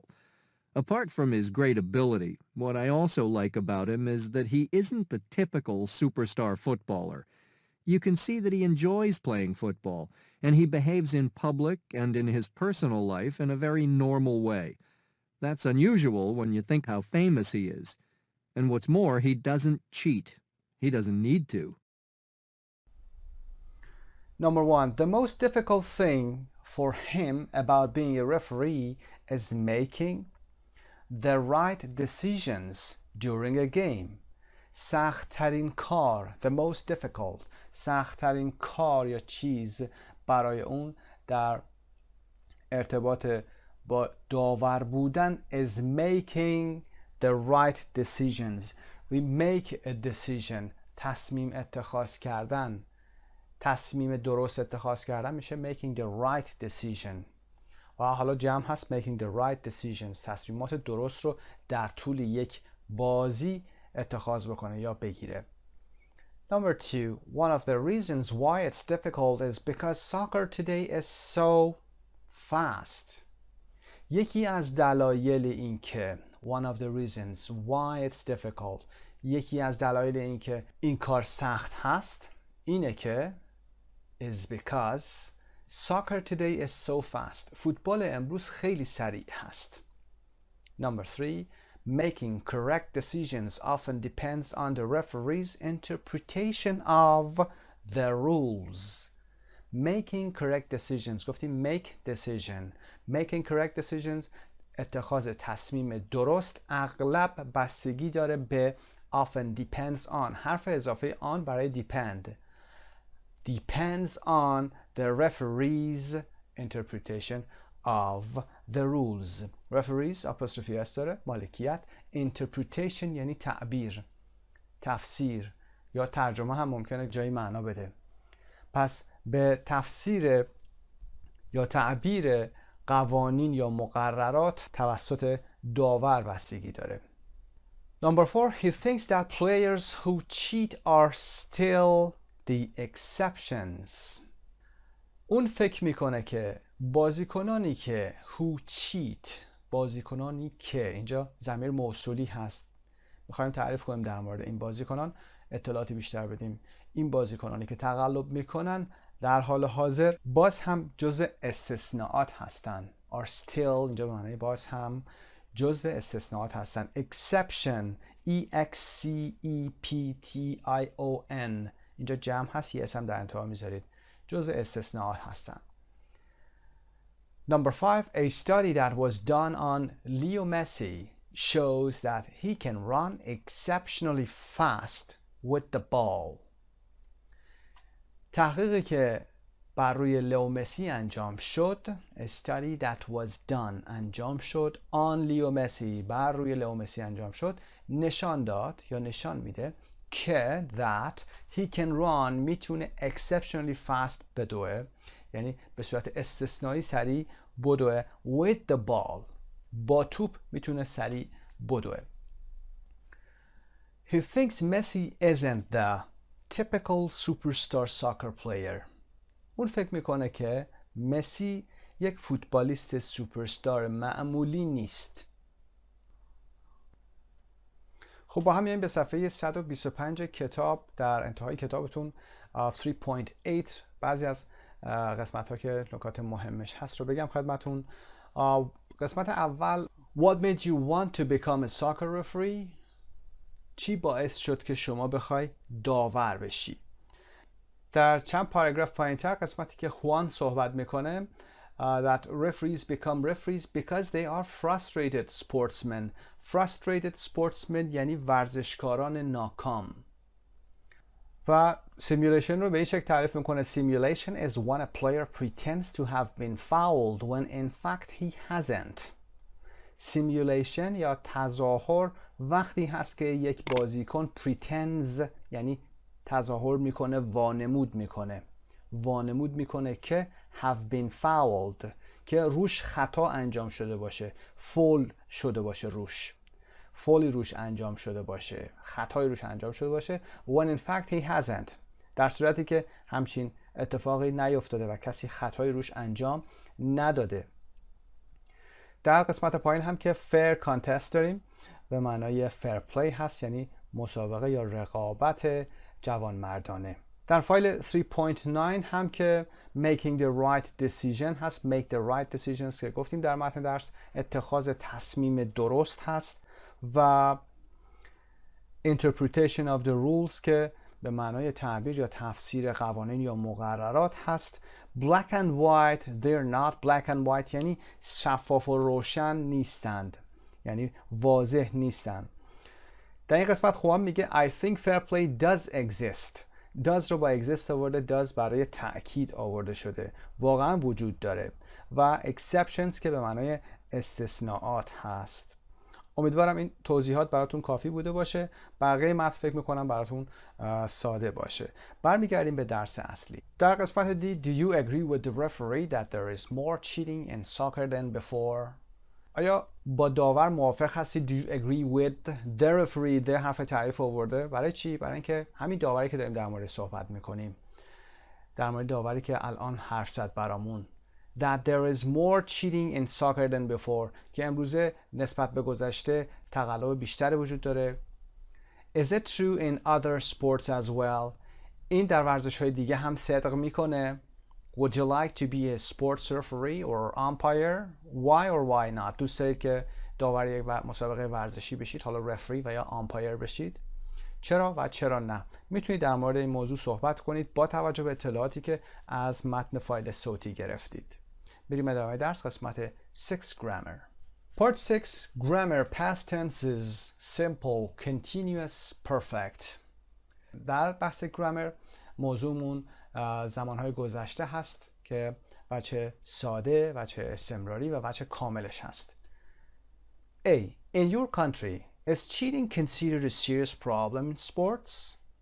آیا در کشور شما cheating یا تقلب یک مشکل جدی در ورزش محسوب میشه؟ Considered یعنی محسوب میشه. Is considered حالت پسیو داره. In what sports do you think cheating is most common؟ فکر میکنید که در کدوم یکی از ورزش ها cheating و یا تقلب رایج تر هست؟ is most common. What kinds of things do people do when they cheat؟ چه کارهایی انجام میدن وقتی که تقلب میکنن؟ چه کارهایی رو انجام میدن؟ Part B read taking a shortcut about a marathon runner who cheated. How did she cheat؟ متن رو داریم به عنوان میانبر زدن که در مورد یک دونده ماراتون هست که چیت کرده، تقلب کرده و ببینید که چطور چیت کرده این خانم. Famous cheating moments in sports. لحظات تقلب مشهور یا معروف در ورزش. Although it isn't true that everybody in sports cheats, it is certainly true that there are cheaters in every sport. اگرچه it isn't true that این درست نیست که everybody in sports cheats همه در ورزش تقلب میکنن. everybody cheats فعل مفرد. it is certainly true مطمئنا این موضوع درسته که در هر ورزشی متقلبینی هم وجود دارند. taking a shortcut. shortcut یعنی میانبر. take a shortcut یعنی میانبر زدن. On April 21st, 1980, 23-year-old Rosie Ruiz was the first woman to cross the finish line at the Boston Marathon. در 21 آوریل 1980 روز و حرف اضافه آن روز مشخص 21st به این شکل می نویسیم اما به حالت ترتیبی می خونیم. 21 آوریل 1980 روزی رویتس 23 ساله اولین زنی بود که از خط پایان در ماراتون بوستون عبور کرد. دقت داشته باشید همینطوری که داریم متن رو میخونیم نگاه گرامری هم به این متن داشته باشیم. افعالی که ساده هستن، استمراری هستن و یا بعید هستن در حالت گذشته، در زمان گذشته. She finished the race in the third fastest time for a female runner. 2 hours, 30 minutes, 56 seconds. اون مسابقه رو با رکورد سومین زمان برای یک دونده زن به پایان رسوند. She finished. اینجا هم صدای ت داریم در انتها به خاطر حضور ش. She finished. و the race که مسابقه هست و female runner، female و male داریم. female که زن هست و male هم که مرد هست، ما مؤنث و مذکر هم میگیم. زمان هم 2 hours 31 minutes 2 ساعت 31 دقیقه 56 ثانیه. But when the organizers congratulated Rosie after the race, they were surprised because she wasn't sweating very much. اما وقتی برگزار کنندگان مسابقه the organizers congratulated یعنی تبریک گفتن به روزی تبریک گفتن after the race بعد از مسابقه they were surprised متعجب بودن because به خاطر اینکه she wasn't sweating. sweat به عنوان اسم و به عنوان فعل یعنی عرق و یا عرق کردن به عنوان فعل. sweat که میدونید تعریف sweat definition انگلیسیش رو بخوام بگیم drops of salty liquid coming out through your skin because you're hot, ill or doing exercise هست. قطرات مایعی هست که سالتی هست یعنی شور هست و از پوستتون میاد بیرون به خاطر که شما یا هات هستید یا ill هستید یا doing exercise گرمتونه، بیمار هستید و یا دارید ورزش میکنید. فعلش هم به این شکل میتونیم بگیم he is sweating داره عرق میکنه or she was sweating و اون خانم داشت عرق میکرد sweating.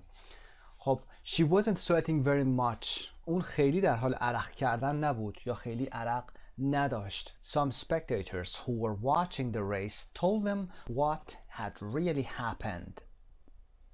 spectators رو در قسمت vocab صحبت کردیم یعنی تماشاچیان. بعضی از تماشاچیان که داشتن مسابقه رو تماشا میکردن told them به اونها گفتن what had really happened آنچه که در واقع اتفاق افتاده بود رو به اونها گفتن.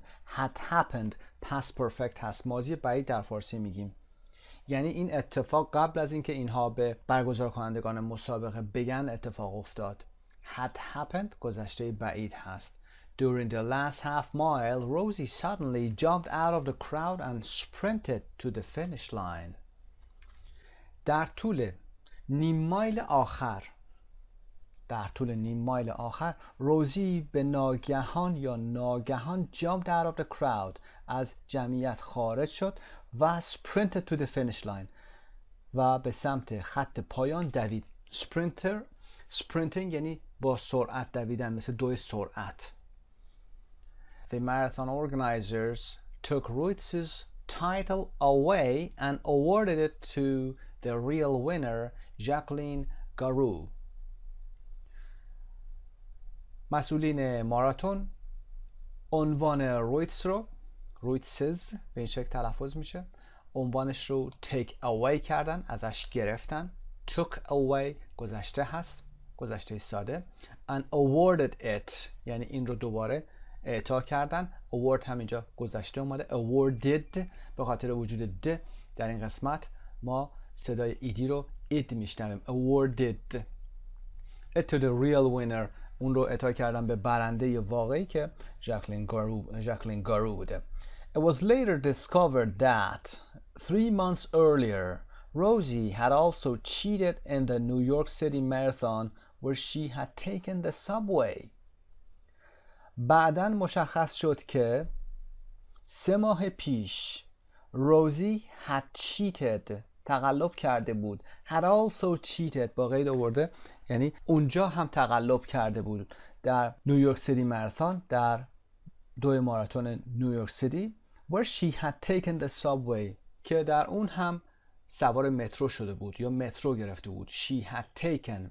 we take the subway، ما برای سابوی یا مترو از فعل take استفاده میکنیم و had taken past perfect هست، ماضی بعید، که where she had taken. where اینجا هم برمیگرده، ضمیر موصولی هست، برمیگرده به شهر نیویورک سیتی که در اون یا در اون دوی ماراتون روزی رویتس مترو میگیره، سوار میشه.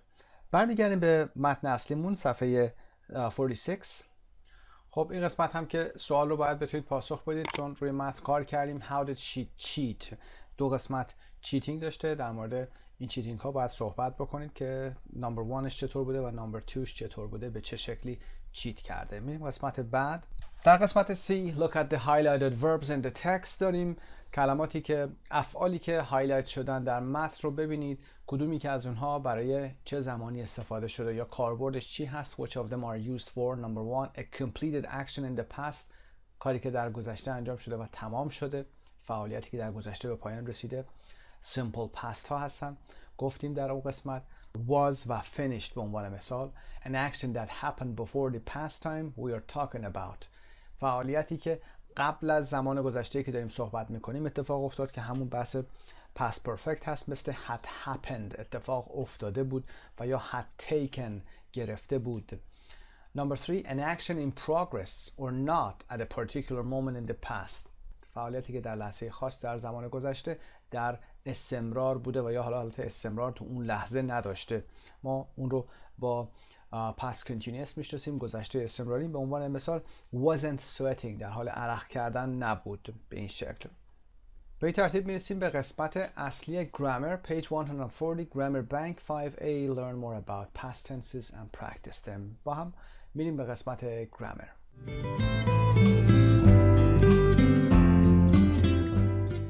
خب در قسمت grammar هستیم. 5a past tenses simple past worked stopped went had etc. She was born in Seoul اون در سئول به دنیا آمد. She was born.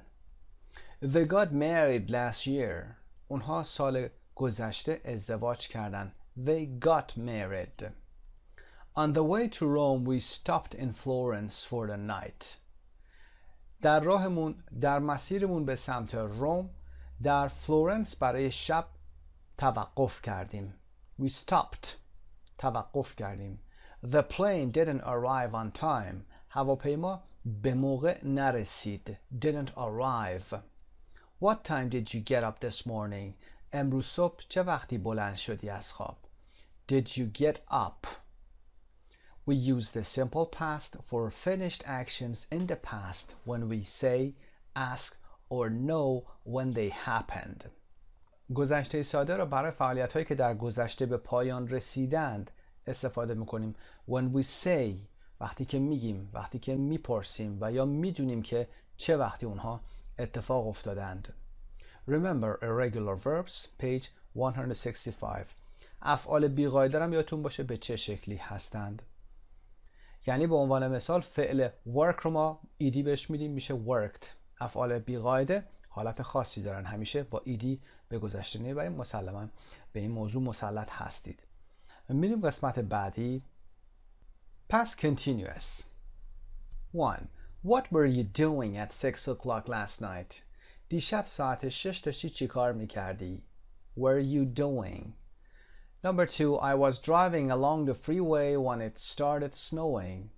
داشتم در طول بزرگراه رانندگی میکردم که برف شروع شد یا بارش برف شروع شد.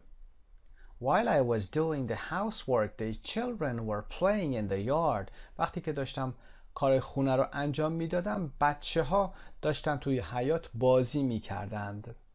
While I was doing, the children were playing. It was a cold night and it was raining. شب سردی بود و داشت بارون می اومد. I was watching TV in the living room. من هم داشتم توی living room تلویزیون تماشا میکردم. خب بریم رولزش رو بخونیم. We use the past continuous to talk about an action in progress at a specific time in the past. اگر در نقطه زمانی مشخصی در گذشته یه فعالیتی در حال استمرار بوده، ما از گذشته استمراری براش استفاده میکنیم یا همون past continuous به انگلیسی. ساختارش رو هم که میدونید. was و were به علاوه فعل ing دار. was رو برای افعالی که was رو برای سابجکت هایی که مفرد هستن، were رو برای سابجکت هایی که جمع هستن. Number 2, we often use the past continuous to describe a past action in progress that was interrupted by another action expressed in the simple past. کاربرد دیگه past continuous برای توصیف یه فعالیتی در گذشته هست که در حالت استمرار بوده، داشته تداوم داشته و داشته انجام می شده که توسط یک فعل دیگه اون هم گذشته هست و simple past هم هست، گذشته ساده هست، قطع میشه. مثل I was driving when it started. من داشتم رانندگی میکردم که شروع شد. یا I was watching television when the telephone rang. داشتم تلویزیون تماشا میکردم که تلفن زنگ زد. یک فعل استمراری در گذشته توسط یک فعل گذشته ساده قطع میشه. Number 3, we often use the past continuous with while for two actions happening at the same time. اغلب برای اینکه دو تا فعل استمراری رو با هم به کار ببریم از while استفاده میکنیم. مثل مثال بالا که وقتی که من داشتم یا در حالی که من داشتم کار خونه رو انجام میدادم، بچه ها داشتن بازی میکردن. هر دو حالت استمرار داره. مهمم نیست که سابجکت این طرف و سابجکت اون طرف کی باشن. یکی داشته یه کاری انجام میداده، کسی داشته کاری دیگه انجام میداده، یا یکی داشته کاری انجام میداده، بیرون داشته برفی اومده. در قانون 4 میبینیم که we often use the past continuous to describe the beginning of a story or anecdote. اغلب برای اینکه بخوایم شروع یک داستان یا حکایت یا موضوعی که مربوط به خودتون هست، حالا قصه ای رو میخوای شروع کنید، خاطره ای رو میخوای شروع کنید، با past continuous اون رو شروع میکنیم.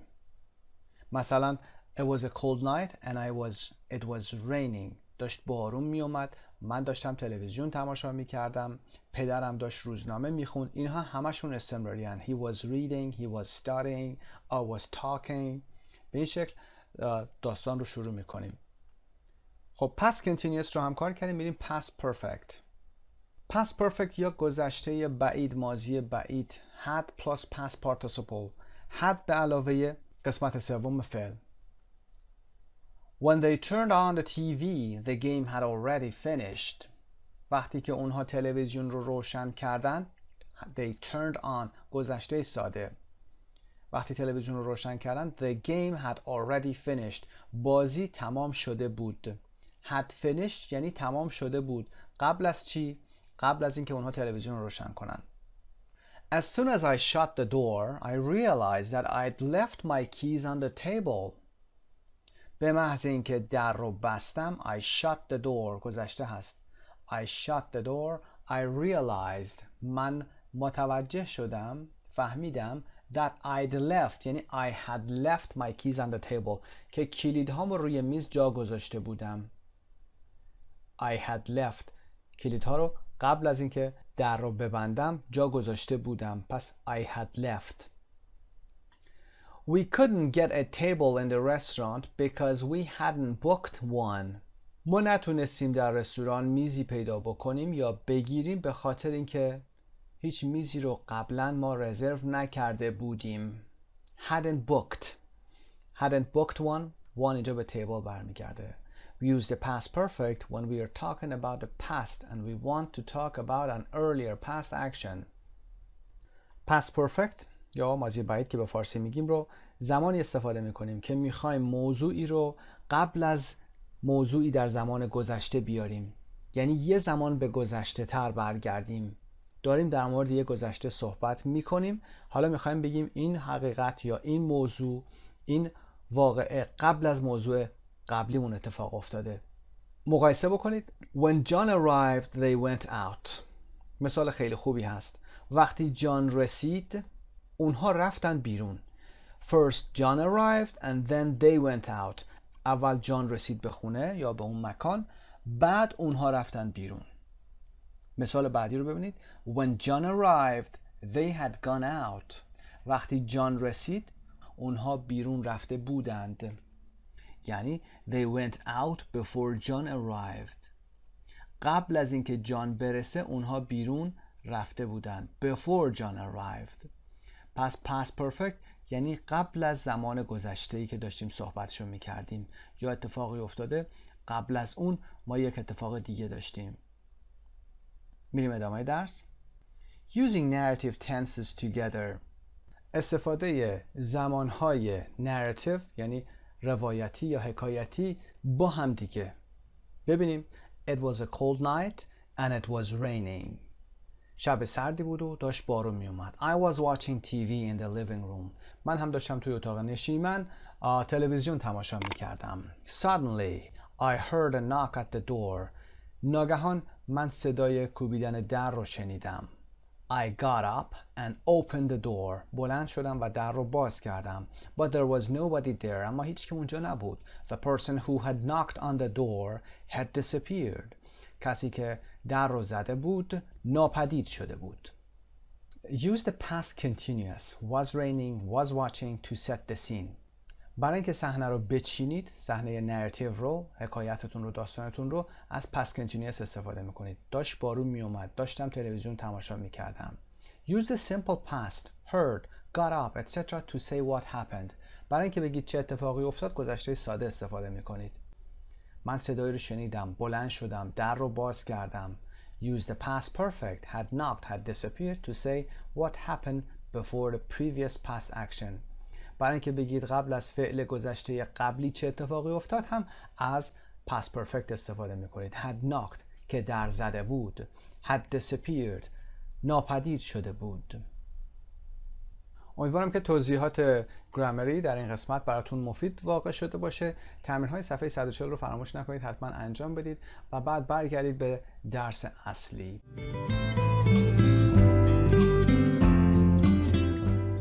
در قسمت E, read the hand of God and complete it with the verbs and the right tenses. متن the hand of God رو با هم میخونیم و قسمت‌های خالی رو با زمان صحیح افعال پر میکنیم. بریم صفحه 47. The hand of God, دست خدا. It was June 22nd, 1986. 22 ژوئن 1986 بود. Argentina was playing England in the quarterfinals of the World Cup. آرژانتین در یک چهارم نهایی جام جهانی با انگلستان بازی میکرد. یعنی در حال بازی بود. Was playing England. And both teams were playing well. و هر دو تیم داشتن خوب بازی میکردن.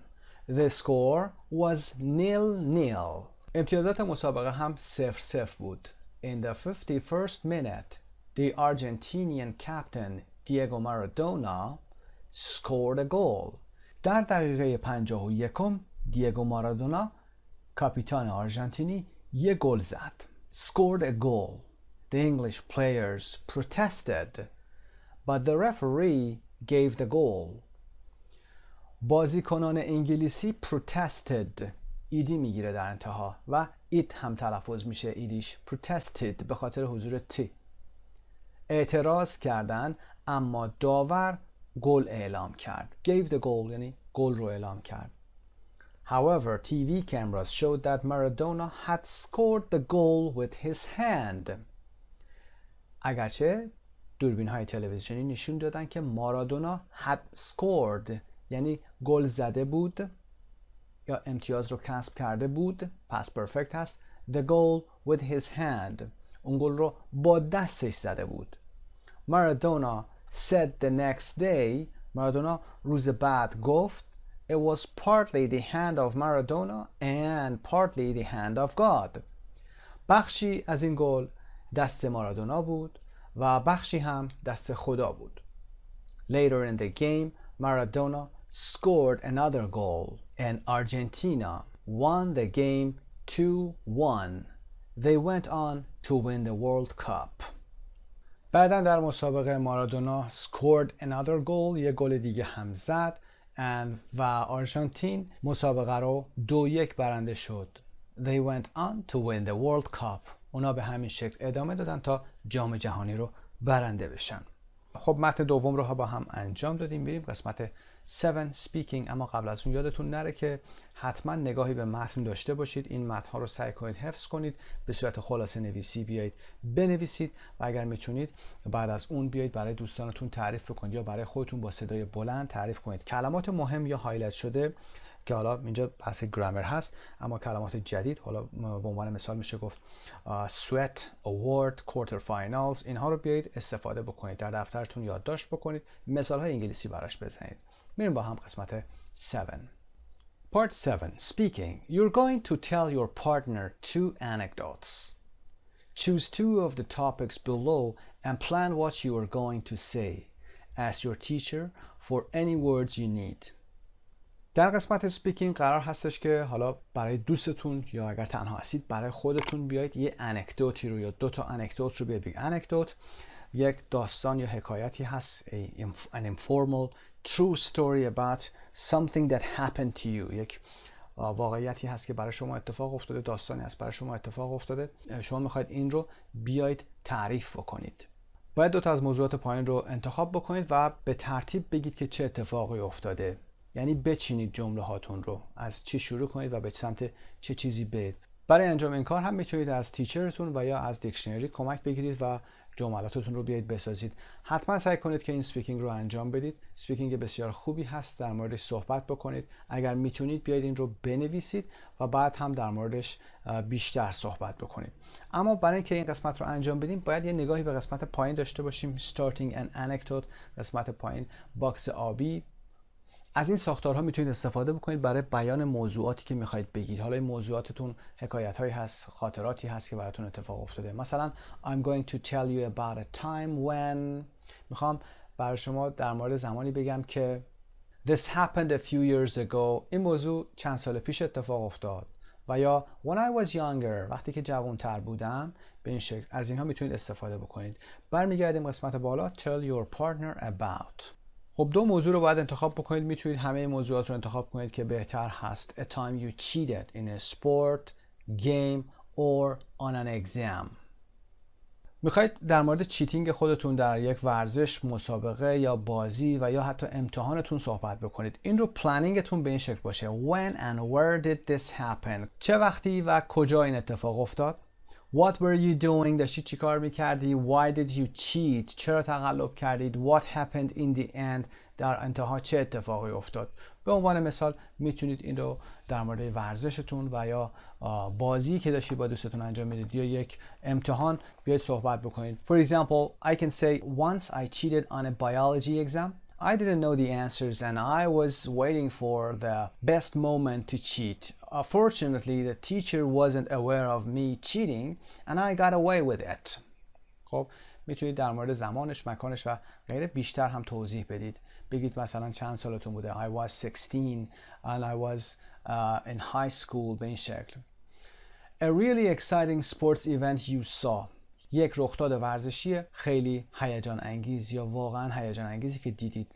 Where and when was it؟ اولا که بگید کجا و کی بود. Who was playing؟ کی داشت بازی میکرد؟ یعنی بازیکن کی بود یا تیم کی بود. What happened؟ چه اتفاقی افتاد. Why was it so exciting؟ چرا به نظر شما انقدر هیجان انگیز بود. For example, the most exciting sports event I saw was the NBA All-Star Finals last year. West and East All-Stars were playing. It was a breathtaking event with extreme scenes. The game ended with a tie 130-130. A time you had an accident or got a sports injury. زمانی که شما حادثه براتون به وجود اومد، تصادفی داشتید یا در ورزشتون صدمه دیدید. When and where did this happen؟ کی و کجا این اتفاق افتاده؟ What were you doing؟ داشتی چی کار میکردید؟ How did the accident happen؟ چطوری این اتفاق افتاد؟ What part of your body did you hurt؟ کدوم قسمت از بدنتون صدمه دید؟ What happened next؟ بعد چه اتفاق افتاد؟ How long did it take you to recover؟ چقدر طول کشید که شما ریکاور بشید و حالتون خوب بشه؟ For example, about 3 years ago, I broke my arm playing soccer. I fell on my arm and it broke badly. I had to take care of it for approximately 40 days. It took me a long time to recover, but it will never be as it was before. خب میریم قسمت بعدی. A time you saw or met a celebrity. زمانی که شما یه سلبریتی رو دیدی یا ملاقات کردید. When was this? کی بود؟ Where were you? کجا بودید؟ Who were you with? با کی بودید؟ With در اینجا استرس بیشتری میگیره. Who were you with? preposition در انتهاست. What was the celebrity doing? داشت چه کار میکرد اون سلبریتی؟ What was he or she wearing? چی پوشیده بود؟ Did you speak to him or her? آیا باهاش صحبت کردی؟ What happened in the end? در پایان چه اتفاقی افتاد؟ For example, about 2 years ago I saw my favorite singer near my neighborhood. I was fascinated to see him and I took a lot of pictures. We talked a lot and he told me that the future is going to be bright. A time you got lost. یه زمانی که شما گم شدید کی بوده؟ Where were you going? کجا می رفتید؟ How were you traveling? چطور داشتی سفر می کردید؟ By bus, by train و غیره. Why did you get lost? چرا گم شدید؟ What happened in the end? خب این قسمت رو به عهده خودتون میذاریم. مکان رو میتونید بگید، وسیله سفرتون رو میتونید بگید و چطور شد که گم شدید. For example, you didn't have a GPS و یا غیره. میریم ادامه درس. Part 8, writing, page 116, writing, telling story, write a story about something that happened to you. به صفحه 116 مراجعه میکنیم و در مورد رایتینگ این درس صحبت میکنیم.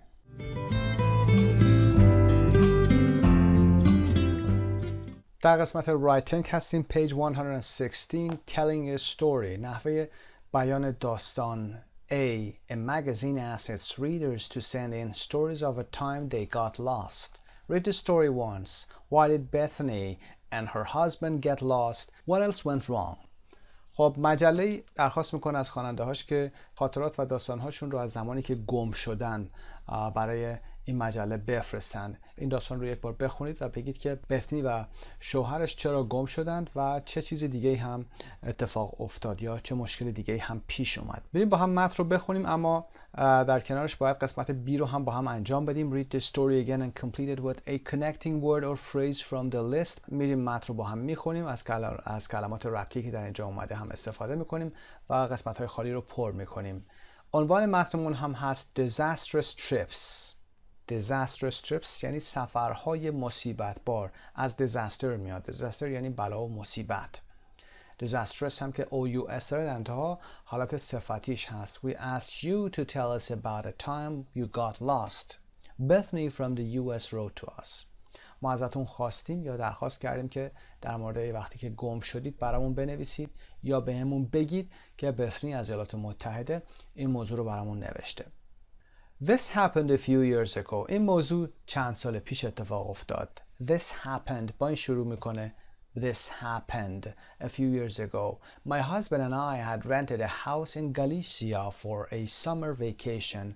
من و شوهرم My husband and I میگیم در انگلیسی. من و شوهرم در گالیسیا برای تعطیلات تابستانی یه خونه ای رو اجاره کردیم، رنت کردیم. We were going to first drive to Tarragona to stay for a few days with some friends and then drive from Tarragona to Galicia. We were going قصد در گذشته هست. قصدمون این بود که اول با ماشین تا تاراگونا بریم، یعنی drive to، خودمون رانندگی بکنیم تا برای چند روزی با بعضی از دوستامون بمونیم، کنارشون بمونیم، اقامت داشته باشیم و بعد با ماشین از تاراگونا تا گالیسیا بریم. یعنی اینجا هم دوباره رانندگی کنیم. Drive from Tarragona to Galicia. پاراگراف بعد رو به این شکل شروع میکنه. The first part of the trip was fine. قسمت اول سفر خوب بود. We were using our new GPS for the first time and it took us right to the door of our friend's house. ما داشتیم از GPS جدیدمون برای اولین بار استفاده میکردیم و اون یعنی این GPS ما رو درست تا دم در خونه دوستامون برد. GPS Global Positioning System. قسمت S هم استرس میگیره. 3 days later when we continued our trip we put in the name of the small town in Galicia, Negron, which was our final destination. 3 روز بعد وقتی که به سفرمون ادامه دادیم we put in the name of ما اسم اون شهر رو وارد کردیم. put in یعنی وارد کردن در کامپیوتر و یا در GPS. شهر کوچک نیگران رو در گالیشیا وارد کردیم که مقصد نهاییمون بود which was our final destination. We started off obediently following the instructions, but after a while we realized that instead of driving west toward Lerida, we were going north. We started off یعنی شروع کردیم سفر رو، عازم شدیم، رهسپار شدیم. obediently یعنی به صورت مطیعانه. قید هست following the instructions یعنی دستورالعمل‌های GPS رو به صورت مطیعانه و گوش به فرمان همینطور اجرا می‌کردیم و می‌رفتیم. اما بعد از مدتی we realized، استرس رو یادتون باشه روی ر بذارید، realized that، متوجه شدیم که، فهمیدیم که instead of driving، به جای اینکه در جهت غرب و به سمت لریدا رانندگی بکنیم، instead of یادتون باشه بعدش فعلمون بعدش حالت جران داریم به خاطر وجود of. instead of driving، instead of eating، instead of drinking. toward یعنی به طرفه. towards هم داریم، فرقی نداره، با s هم میتونید بگید toward و towards، به طرفه. We were going north، داشتیم به سمت شمال میرفتیم به جای اینکه به سمت غرب بریم.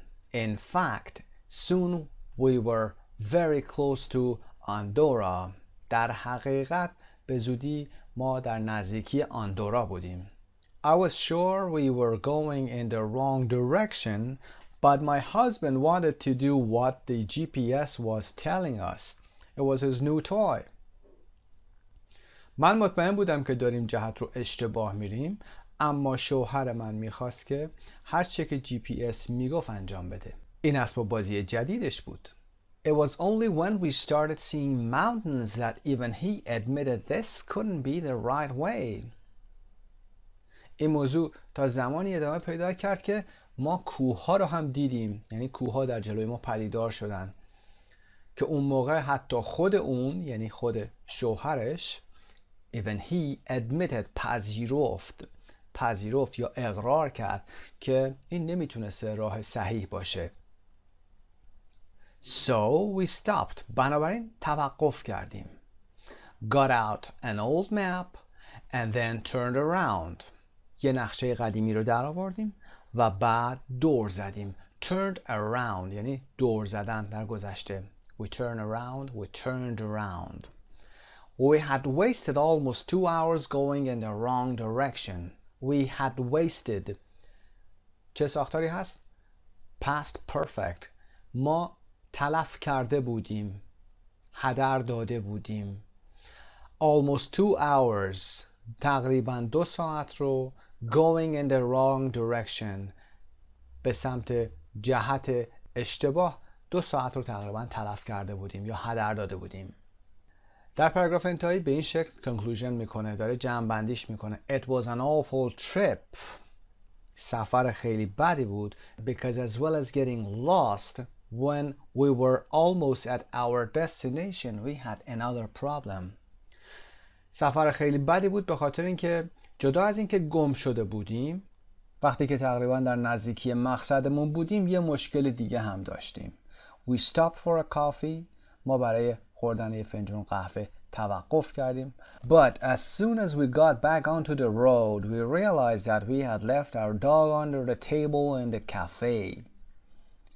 اما به محض اینکه به جاده برگشتیم we got back onto the road، متوجه شدیم که سگمون رو زیر میز در کافه جا گذاشته بودیم. We had left، قبل از اینکه به جاده برگردیم این اتفاق افتاد.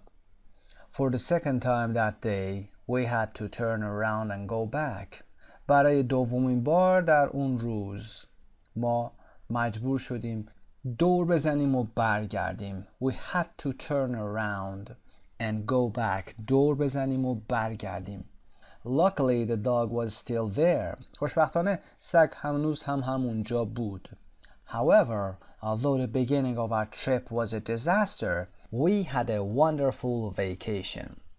خب در انتها هم میگه که however although، ممکنه که however although کمی براتون عجیب باشه اما به این معنا هست با این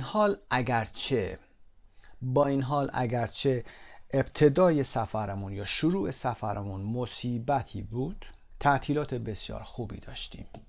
برمیگردیم به قسمت A و سوال اول رو پاسخ بدیم. Why did Bethany and her husband get lost?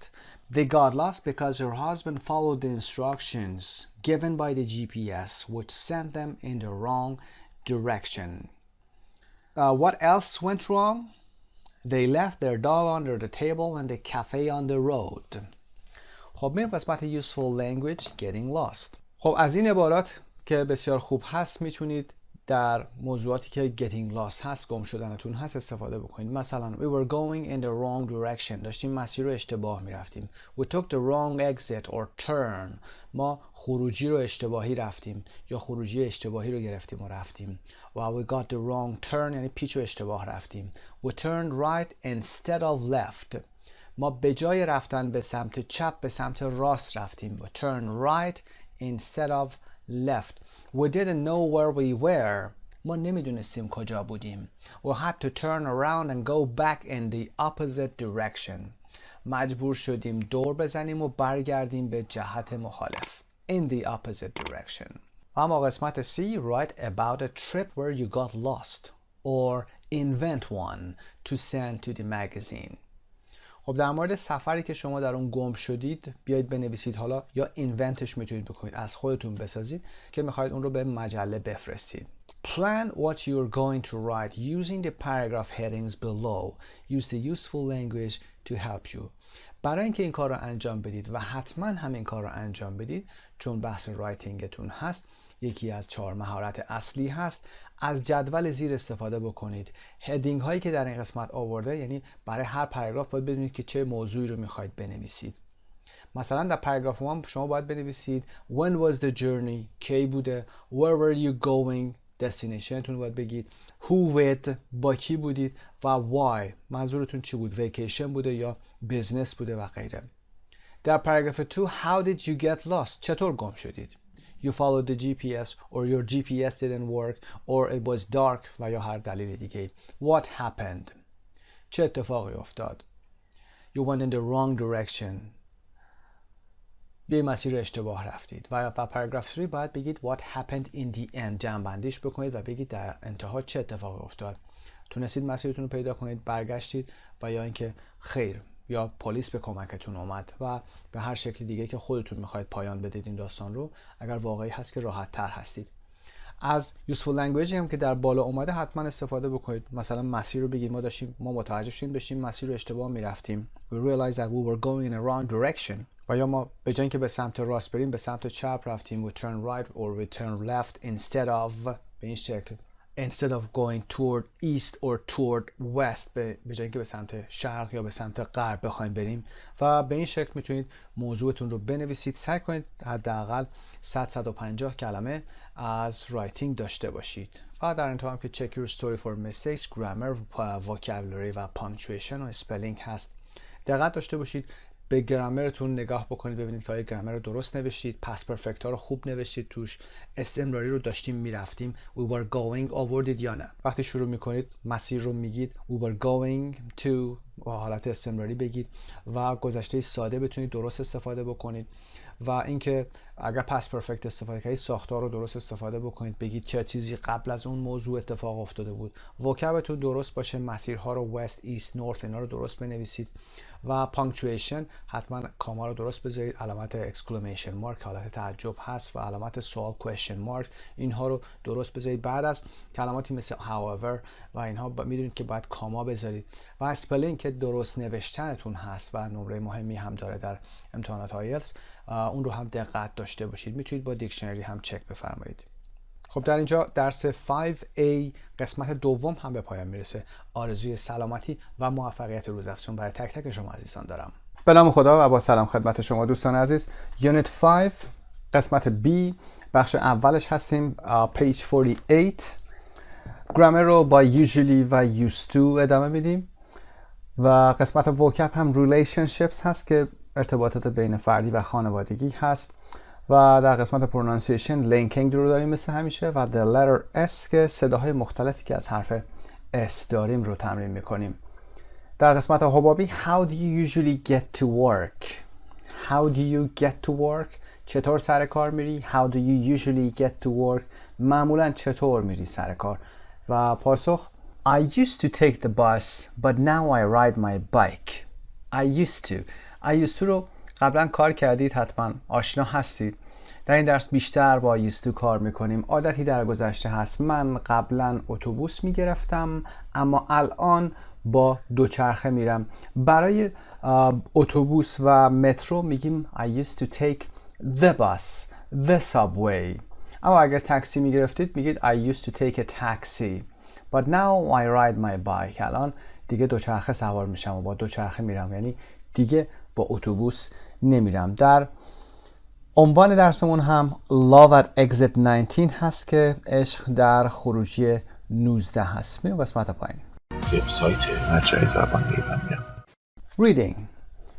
A. How do you think people usually meet friends and partners nowadays? فکر میکنید امروزه مردم معمولاً چطور دوستاشون رو پیدا میکنند؟ Number the phrases 1 to 5. 1. The most popular. 5 is the least popular. Then compare with the partner. Do you agree? خب این کار رو میتونید به تنهایی انجام بدید و ببینید که کدوم یکی از این روش ها معمول تر هست، the most popular هست، و کدوم یکی از این روش ها the least popular هست. اینا بستگی به خودتون داره، در موردشون صحبت میکنیم. For example, do you meet friends at work? Do people meet friends at work, or do they meet friends at school or college? Or they usually meet their friends on the internet, for example, on forums, on social networking sites. معمولا در اینترنت ببینن. حرف تعریف آن رو ببینید و اینترنت رو ببینید با the و آی بزرگ. on the internet و on forums که همین انجمن‌ها هست و شبکه‌های اجتماعی. Or do they meet their friends in a cafe or club, etc. یا دوستاشون رو در کافه ملاقات میکنن یا در باشگاه ملاقات میکنن و غیره. Or do they meet their friends through friends or for example mutual friends. یا طریق دوستان با اونها آشنا میشن و یا mutual friends که دوستان مشترک هستن. MUTUAL. میتونید طبق نظر خودتون اینها رو شماره بندی کنید و بگید که کدوم یک the most popular هست و کدوم یک the least popular هست. خب در قسمت پایین متنی رو داریم که برای ریدینگ آماده شده. Read and listen to an article about Sonia Baker and Michael Fazio. داستان سونیا بیکر و مایکل فازیو هست و سوال همین هست Why did the relationship almost never happen؟ که سوال رو بعد از خوندن متن و صحبت کردن در مورد متن برمیگردیم پاسخ میدیم. Love at Exit 19. عشق در خروجی 19. He was a toll booth collector and she was a soprano who sang in Carnegie Hall. Their eyes met at exit 19 of the New York State Thruway when he charged her 37 cents. The romance that followed was even less likely than the plot of an opera. خب موضوع به این صورت شروع میشه که اون آقا یعنی مایکل مسئول جمع‌آوری عوارض راه در یک گیشه بود و اون خانم خواننده سوپرانو در کارنگی هال بود. Toll booth collector. Toll یعنی عوارض. Toll road که جدا از هم نوشته میشه TOLLROAD جاده هست که باید برای استفاده از اون عوارض شما بدید. و toll booth هم اون اتاقکی هست که اون فرد در اونجا میشینه. در تصویر هم میبینید که اون اتاقک بنفش یا آبی که اونجا هست. کالکتور هم اون آدم هست که پول رو میگیره، مسئولی که اونجا نشسته و پول رو میگیره. toll booth به معنی گیشه هم میشه. و she was a soprano هم که خواننده سوپرانو هست. in Carnegie Hall هم که در قسمت پایین توضیحش رو میده. A famous concert hall in New York City. زمانی که مرد در خروجی 19 نیویورک استیت thruway برای عوارض جاده از اون 37 سنت درخواست کرد، یعنی هزینهش میشد 37 سنت. سنت رو هم با یک علامت سی و یک خطی روش میاریم. معمولا سنت رو هم در قسمت جلو قرار میدیم، دلار رو در پشت عدد قرار میدیم. پس دلار رو اینجا قرار میدید قبل از عدد 3 و سنت رو در قسمت جلو قرار میدید که پول خورد دلار هست. هر 100 سنت $1 میشه. اون زمانی که این پول رو ازش درخواست کرد اونها همدیگر رو ملاقات کردن یا دیدن، اما میتونیم بگیم their eyes met یعنی که چششون به هم افتاد. و در ادامه احتمال رابطه عاشقانه‌ای که به دنبال این ملاقات به وجود اومد حتی از صحنه یک اپرا هم کمتر بود. was even less likely. likely اینجا احتمال رو نشون میده. خیلی حتی کمتر بود. Sonia Baker was a frequent commuter from her home in the suburb of New York City. One day, when she was driving to an audition, she came off the thruway and stopped at the toll booth where Michael Fazio was working. خانم سونیا بیکر به طور معمول از خونش در حاشیه شهر به نیویورک میرفت. was a frequent commuter. commuter به کسی میگن که از شهرهای حاشیه به شهر اصلی هر روز میره و برمیگرده برای کار. یک روز که با ماشین به یک برنامه استعدادیابی میرفت از جاده ثروبی اومد و در گیشه عوارضی که مایکل فازیو در آنجا کار میکرد توقف کرد. آدیشن تست یا آزمون استعدادیابی هست که معمولا در کارهای هنری انجام میشه، خوانندگی و غیره. She talked with him as she paid to go through and thought he was cute. For the next 3 months, they used to exchange a few words as she handed him the money and he raised the barrier to let her pass. It was mostly, "What are you doing today? Where are you going?" she said. سونیا در حالی که پول عوارضی رو پرداخت میکرد با مایکل صحبت میکرد.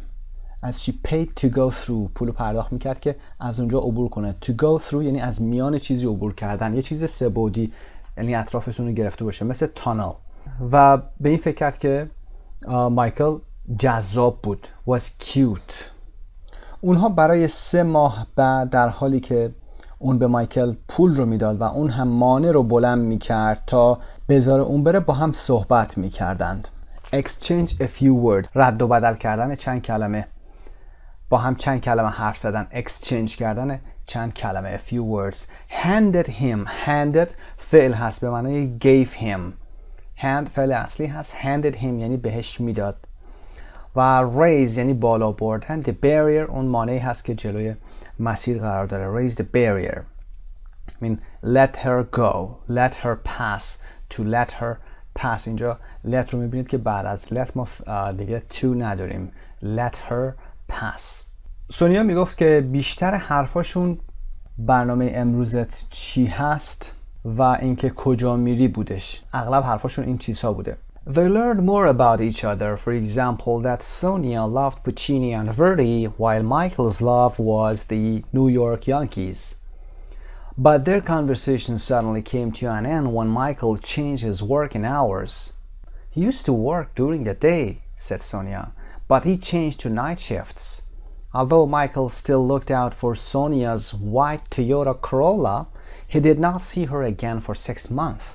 اونها در مورد همدیگه اطلاعات بیشتری کسب کردن. مثلا اینکه سونیا عاشق پوچینی و وردی بود، اشاره به موسیقی کلاسیک، در حالی که عشق مایکل نیویورک یانکیز بود، اشاره به تیم بیسبال هست. اما وقتی مایکل ساعت کاری خودش رو تغییر داد، این گفتگوها ناگهان به پایان رسید. سونیا میگفت اون در طول روز کار میکرد اما شیفتش به شب تغییر کرد. He used to work. عنوان گرامریمون هست، موضوع گرامرمون هست. He used to work during the day. در طول روز کار میکرد قبلا، اما به شیفت شب تغییر داد. To night shifts. Changed to night shift. به شیفت‌های شب تغییر داد کارش رو. اگرچه مایکل همینطور به دنبال تویوتا کورولای سفید سونیا بود، اما به مدت 6 ماه سونیا رو ندید. When Michael's working hours changed back to the day shift, he decided to put a traffic cone in front of his lane. وقتی ساعت کاری مایکل به شیفت روزانه برگشت، تصمیم گرفت یک مخروط ترافیکی رو جلوی مسیرش قرار بده. A traffic cone. Traffic cone در تصویر بالا میبینید یه قسمتش مشخص هست. این کله‌قندی‌ها یا مخروطی شکل‌هایی هستن پلاستیکی که برای کارهای ترافیکی انجام میدن، قرار میدن. نارنجی و زرد یا نارنجی و سفید ممکنه باشه. پس کن کلا به حالت مخروطی گفته میشه. شما اگر یه بستنی بخواید بخورید، آیس کریم کون، شما اون کونی هست یا قیفی هست که توش بستنی میریزید. کون ورب هم میشه، یعنی فعل هم میشه. مثلا the police coned off the road. coned off یعنی مسیر رو با علائم مخروطی مشخص کرد یا راه رو بست.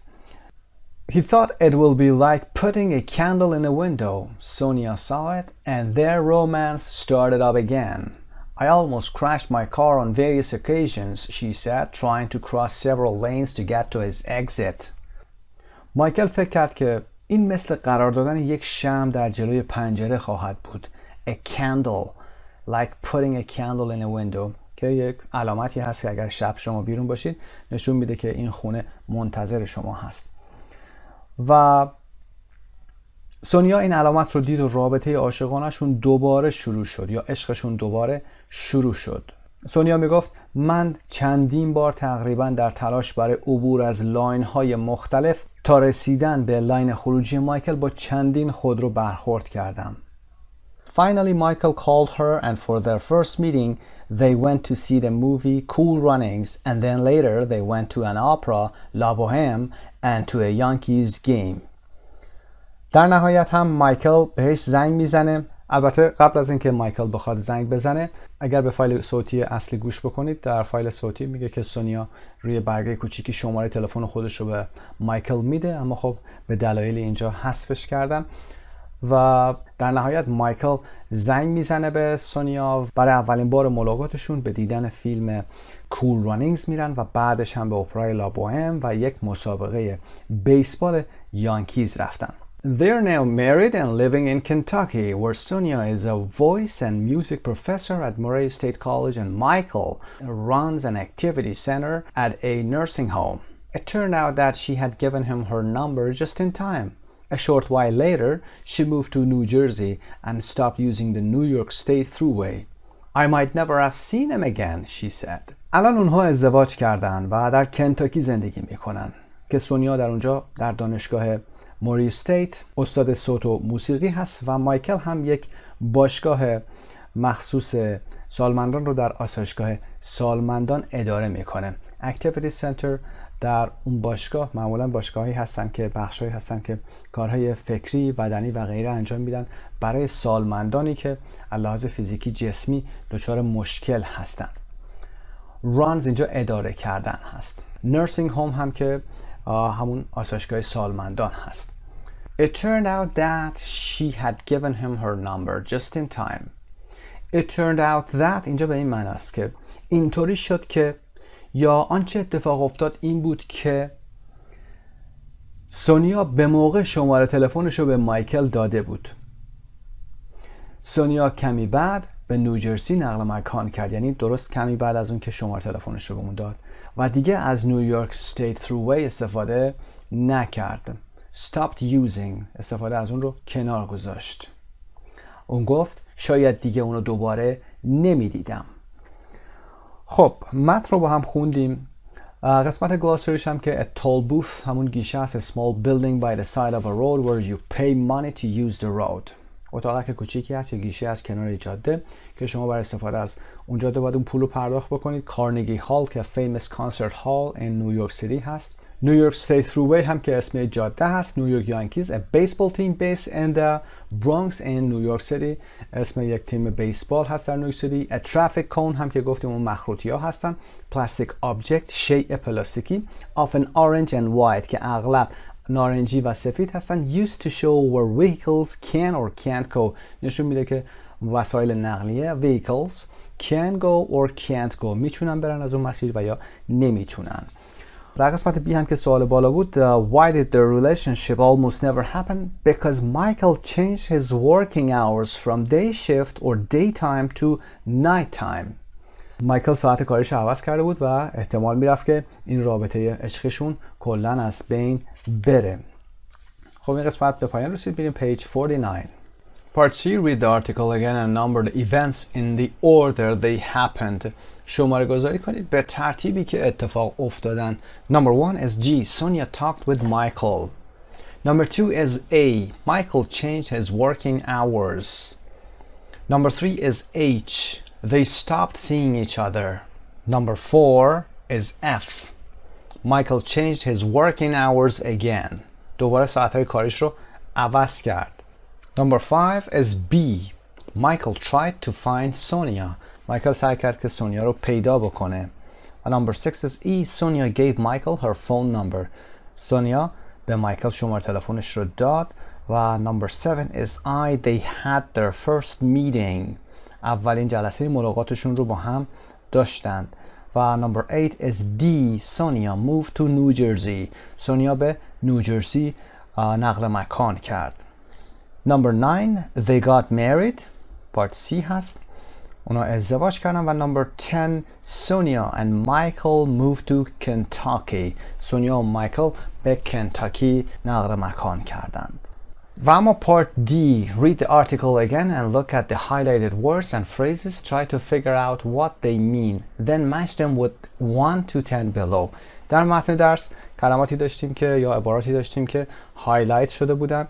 اینجا ما دفینیشن ها رو داریم. این کار خیلی خوبی هست که کلمات رو شما حتما به انگلیسی تعریفش رو بدونید.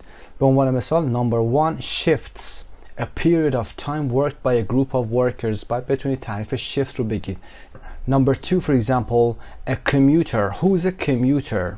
وربش هم commute هست. A commuter is a person who travels into a city to work every day. پس تعریف کمیوتر رو هم به انگلیسی میتونید بگید. کار بسیار خوبی هست اگر بتونید این کار رو انجام بدید. در هر درسی، در هر ریدینگی شما بتونید کلمات مهم رو پیدا بکنید و به انگلیسی توضیحش رو بگیرید، مثال هم ازش بزنید. اگر بتونید مثال خودتون رو بزنید که خیلی بهتر خواهد شد. پس تعریف شخصی یا اسم فاعلی که میخواید بگید به این شکل: a person who, doctor is a person who, a teacher is a person who. از ضمیر موصولی استفاده میکنید و تعریفش رو بعد از who میارید میگید. و number 3 cute, attractive, good looking. جذاب، خوش سیما، خوش چهره. cute. number 4 what had happened was. آنچه اتفاق افتاد این بود که در قسمت انتهایی داشتیم it turned out that و یا it turned out what had happened. past perfect هست. آنچه اتفاق افتاده بود این بود. و manages, runs, اداره میکنه. در قسمت آخر بود که مایکل گفتیم runs an activity center. manages, he's a manager and he manages this part. و probable, likely. probable احتمال هست. likely هم معادلش میشه. something that is used to give light, made of wax. چیزی هست که برای نور دادن استفاده میشه ازش. made of wax. از wax هم ساخته شده یا موم از این قبیل استفاده شده که پاسخ ما candle هست. a candle, شمع. number 8 have short conversations. مکالمات کوتاهی داشتن. exchange a few words. رد و بدل کردن چند کلمه. و 9 they looked at each other romantically. اونها به همدیگه به صورت عاشقانه نگاه کردن. romantically. Their eyes met. در گذشته هست. their eyes met یعنی چشاشون به هم افتاد به حالت عاشقانه. was brave enough. number 10 هست. found a courage یعنی به اندازه کافی شجاع بود. found a courage به اندازه کافی شجاع بود و یا شجاعتش رو داشت. courage و a courageous man. صفتش رو هم اگر میخواید courageous man. همین courage رو مینویسید C-O-R-A-G-E و بعدش هم O-U-S میذارید میشه courageous man. یک مرد شجاع. بعد از این قسمت میریم قسمت 2 grammar. usually and used to. A. Think of a couple you know well. For example, your parents or friends. How did they meet? Do you know any couple who met under unusual circumstances? خب به یه زوجی فکر بکنید که اونا رو خوب میشناسید. Think of a couple. به این زوج فکر بکنید. You know well. For example, والدینتون یا دوستانتون که زوج باشن، زن و شوهر باشن. چطوری اونا اولین بار همدیگر رو دیدند؟ میت اینجا به معنای همدیگر رو بار اول دیدن هست. و آیا زوجهایی رو میشناسید که توی شرایط عجیبی unusual circumstances شرایط عجیب و غیر معمولی با هم آشنا شده باشن؟ خب این سوالات رو میتونید خودتون پاسخ بدید. و 316 listen to 4 people talking about where they met their partner. Match each one with a place from 1A. در قسمت 1A که اول درسمون بود چند مکان رو داشتیم که در موردشون صحبت کردیم که گفتیم چه جایی ممکنه افراد دوستاشون یا پارتنرشون رو پیدا بکنن. به فایل 316 گوش میکنید و بگید speaker 1, speaker 2, 3, 4 هر کدومشون در کدوم یکی از اون مکانها اسم اون مکان رو حالا میتونید بیارید یا اینکه ABCDش رو بیارید قرار بدید در این باکس ها. خب به فایل صوتی گوش کنید لطفاً و پاسخ‌ها رو علامت گذاری کنید، بعد با هم چک خواهیم کرد. 3.16. 1. Sarah and I met in college when we were cast in the University of New Hampshire Theater Department's production of Susanna Centeliever's The Basset Table. We met on stage at the Hennessy Theater during the first play rehearsal. We became good friends, and I started walking her home after rehearsal ended on most nights. We fell in love and continued to date each other throughout college. After we graduated, we moved to Chicago together to start a small theater company. Once we decided to get married, we moved back to New Hampshire and had our ceremony on the stage in the Hennessy Theater where we first met. 2. Back in 2005, I was doing the online dating thing. But this is no online dating story. One morning, I received an email from a guy named Dan in Chicago. Apparently, he thought I was the perfect match for his friend Greg in Boston. I can't remember whether I was feeling really optimistic or really desperate that morning, but I agreed to email Greg. We exchanged a few emails, met, and got along really well. I thought it was amazing that Greg's friend was able to pick me out of thousands of women. Well, it turns out that Dan wasn't so amazing. He had actually emailed over 20 women for Greg on the dating site. So, to all of the women out there who didn't respond to Dan and take a chance on Greg, thank you. He is the love of my life, my husband, and soon-to-be father of my first child. 3. Pete and I were both single, and we used to go to clubs together on Saturday night. But then he started going out with a girl who he had met at work. After a few weeks, he said to me, "Why don't you come out with us on Saturday? My girlfriend is going to bring one of her friends." To be honest, I wasn't all that enthusiastic about the idea. I'd never been on a blind date before, and I just couldn't imagine it would be a success. On the evening of the date, I was feeling very pessimistic, and I almost canceled. Pete and I had arranged to meet the girls in a club. We got to the club early, and I remember my friend saying, "Here they are now." I looked toward the door, and I thought, well, I really hope the girl on the right is my date. Fortunately, she was. The evening went really well, and 2 years later, we got married. Pete and his girlfriend got married too, and we're still good friends. We usually meet for dinner about once a month. 4. I was born in Egypt to an Italian father and French mother, but we came to live in London in the early 60s when I was 20. I got a job in a bank, but I didn't have many friends. In those days, it used to be difficult to meet people if you were a foreigner. One evening, I went to a dance at a restaurant, and I saw this gorgeous 18-year-old girl get up from her table and start dancing. I thought I had nothing to lose, and I wrote her a note saying that I was standing by the window, and if she would agree to come out with me, could she please smile at me? I then left the note on her chair. When the music stopped, she went back to her chair, read the note, and smiled at me. That was how it all started. When we decided to get married, at first her mother was totally against the idea, mainly because I was a foreigner, and also I was 11 years older than Leslie. But little by little, she got to like me, and in the end, she treated me like a son. Okay, speaker 1, the answer is B, at school or college. Speaker 2 is C, on the internet. Speaker 3 is E, through friends. و speaker 4 is D. Listen to each story again and take notes on how the people met. Compare your notes with your partner and listen again if necessary. Which meeting do you think was the most romantic?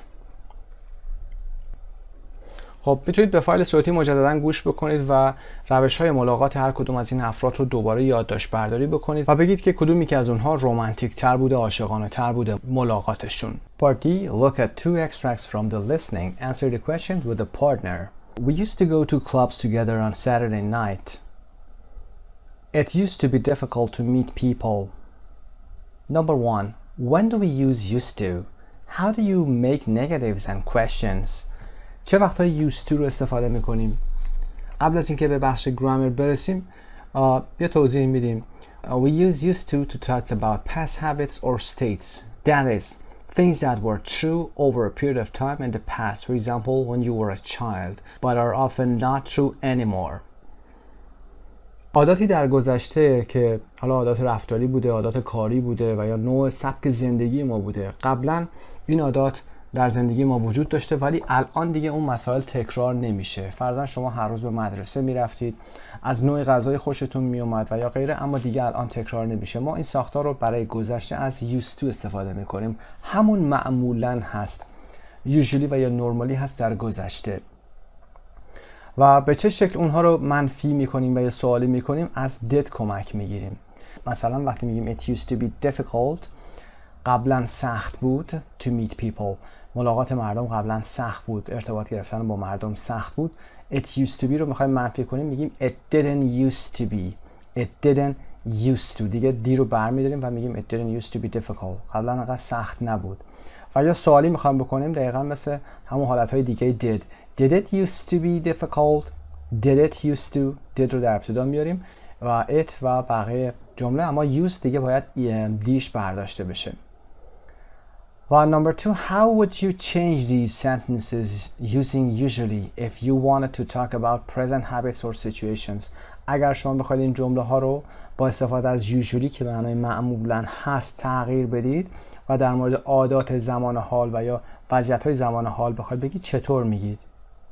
مثلا ما میتونیم به این شکل بگیم We usually go to clubs together. We usually go to clubs together on Saturday night.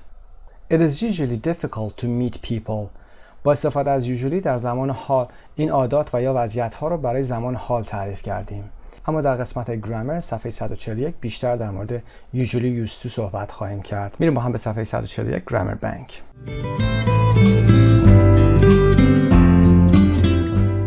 (5b) Present and past habits and states usually and used to. عادت‌ها و حالت‌ها در گذشته. در مورد usually و used to می‌خوایم صحبت بکنیم. قسمت اول I usually get up at 8 during the week.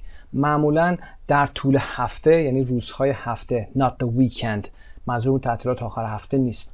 در ساعت 8 بیدار میشم یا از رخت خواب بلند میشم. I usually، معمولاً. I don't normally go out during the week و یا I don't usually go out during the week. در طول هفته معمولاً بیرون نمیرم. Houses in the suburbs usually have yards. خونه هایی که تو کنار شهر هستن معمولاً حیاط یا باغ دارند. معمولاً دارند. Do you normally walk to work؟ آیا معمولاً پیاده میری سر کار؟ Or do you usually walk to work؟ معمولاً میری. For present habits we can use usually or normally plus simple present. بیان عادات زمان حال ما معمولاً از usually و normally استفاده میکنیم به علاوه زمان حال. نمیگیم I used to get up at 8. به این شکل نمیگیم اصلا. قید تکرار usually رو میشناسید، معادلش هم که normally هست، سینونیمش هست و برای زمان حال هم استفاده میکنید. اما از ساختار used to دیگه اینجا استفاده نمی‌کنید و یا حتی used to که دیشو برداشته باشید که اشتباهی که بسیاری از زبان آموزان دارن. خب بریم قسمت دوم. We used to go to the beach for our vacations when I was a child. وقتی بچه بودم برای تعطیلاتمون میرفتیم به ساحل یا پلاژ میرفتیم. We used to go. He didn't used to do any exercise but now he runs marathons. اون قبلا هیچ ورزشی انجام نمیداد، هیچ تمرینی نمیکرد، اما الان در ماراتون میدوه. I never used to like hockey, but I watch it every week now. من قبلا هیچ وقت از هاکی خوشم نمی اومد، ورزش هاکی. I never used to like but I watch it every week now. اما الان هر هفته تماشاش میکنم. We used to be close friends. با فعل be آورده. ما قبلا دوستای خوبی بودیم، نزدیک بودیم. Close friends adjective هست. But we don't talk to each other anymore. اما دیگه با هم خیلی صحبت نمی کنیم. دیگه صحبتی با هم نداریم. That building used to be a restaurant. و دوباره با فعل be بودن. But it closed down last year. اون ساختمون قبلا یه رستوران بوده. Used to be a restaurant. اما سال گذشته بسته شد. It closed down. بسته شد یعنی بستنش. سوالی Did they used to live downtown? آیا اونا مرکز شهر زندگی میکردن؟ Did they used to? و سوالی منفی Didn't you used to have long hair? آیا شما قبلا موهای بلند نداشتی؟ و rules For past habits we use used to or didn't used to plus base form. برای عادات گذشته دیگه از usually استفاده نمی کنیم. معمولا عاداتی که ترک شده الان. از ساختار used to برای جملات مثبت و از ساختار didn't used to به علاوه base form برای جمله های منفی. Used to does not exist in the present tense.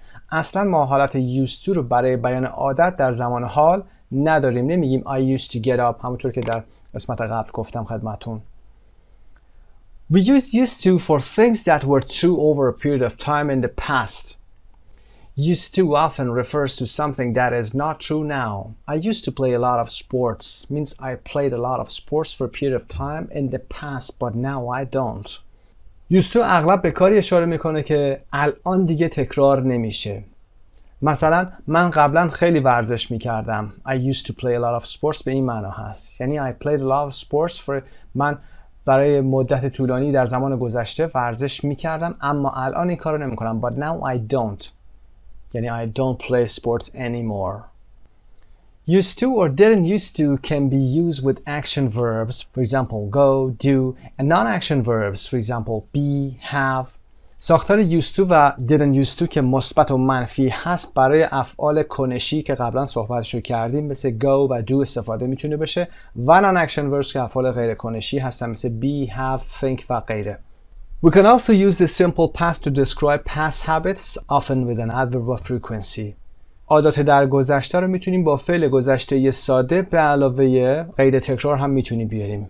مثلا we went to the beach for our vacations when I was a child. ما وقتی بچه بودیم برای تعطیلات به ساحل میرفتیم. و یا we often went to the beach. ما اغلب میرفتیم به ساحل.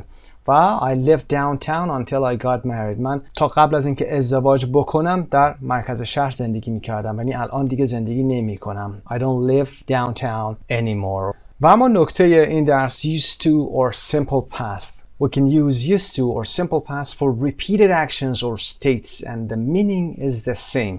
اگر فعالیتی یا حالتی در گذشته تکرار شده باشه میتونیم از used to یا گذشته ساده استفاده بکنیم و معناشون هم تقریبا همیشه یکسان هست. I used to live in Miami as a child or I lived in Miami as a child. من وقتی که بچه بودم در میامی زندگی میکردم. فرقی ندارن. هر دوتا نشون میدن که در زمان بچگی بوده. But if the action happened only once or we mention exact dates or number of times, we have to use simple past. اما اگر این فعالیت فقط یک بار اتفاق افتاده باشه، دقت داشته باشید فقط یک بار اتفاق افتاده باشه و یا اینکه ما تاریخ دقیق یا تعداد باری که اون کار انجام شده رو بگیم باید از گذشته ساده استفاده بکنیم. مثلا I went to Paris last year. سال گذشته رفتم پاریس. نمیگیم I used to go to Paris. این تکرار رو داره میرسونه. شما وقتی میگید last year یعنی یه بار رفتی. Jack got the train to Chicago 4 times last week. 4 بار میگید این کار رو انجام داده. Jack هفته گذشته 4 بار قطار شیکاگو رو گرفته. نمیگید Jack used to catch the train و غیره. پس وقتی که تعداد و تاریخ دقیق و نه دوره زمانی. مثال بالا as a child دوره زمانی هست. Anymore and any longer. Anymore یک kəlmə هست دقت داشته باشید و any longer 2 کلمه هست. We often use not anymore or any longer means not now with the simple present to contrast with used to. ساختار anymore و any longer که به معنای کاری که الان دیگه انجام نمیشه رو با حال ساده میاریم تا تضاد با used to رو ایجاد بکنیم. مثال I used to go to the gym. من قبلا به باشگاه میرفتم. I used to go وقتی میبینیم یعنی من قبلا میرفتم. به باشگاه میرفتم but I don't anymore or I don't any longer و یا I don't go anymore و یا any longer. go رو اینجا میتونید بیارید و یا نیارید. معمولا با auxiliary میاریم و فعل اصلی رو نمیاریم. مثلا میگیم I used to play chess but I don't anymore. قبلا شطرنج بازی میکردم اما دیگه بازی نمیکنم. و یا I don't play chess anymore یا any longer. Don't confuse used to or didn't used to do something with be used to or get used to doing something. خب یه ساختاری داریم be used to هست و get used to. دقت داشته باشید این نکته رو.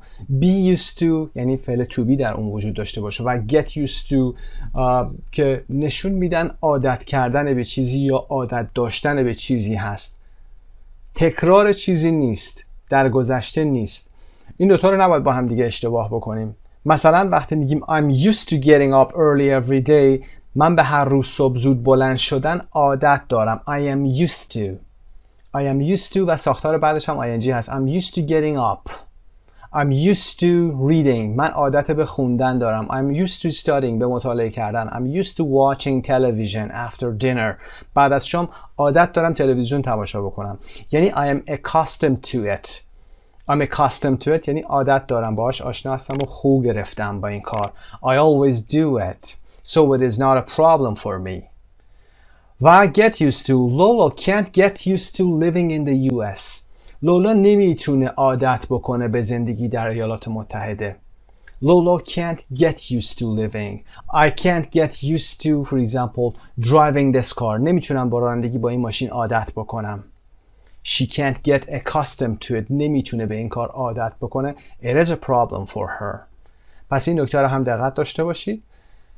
مثلا وقتی میخواید بگید که به این کار عادت میکنی، نگران نباش. Don't worry. بهش عادت میکنی. You will get used to it. You will get used to it. به این عادت میکنید. حالا جدا از بحث جراند به چیزی عادت کردن. You will get used to it. خب این قسمت گرامر به پایان میرسه. برمیگردیم به درس اصلی.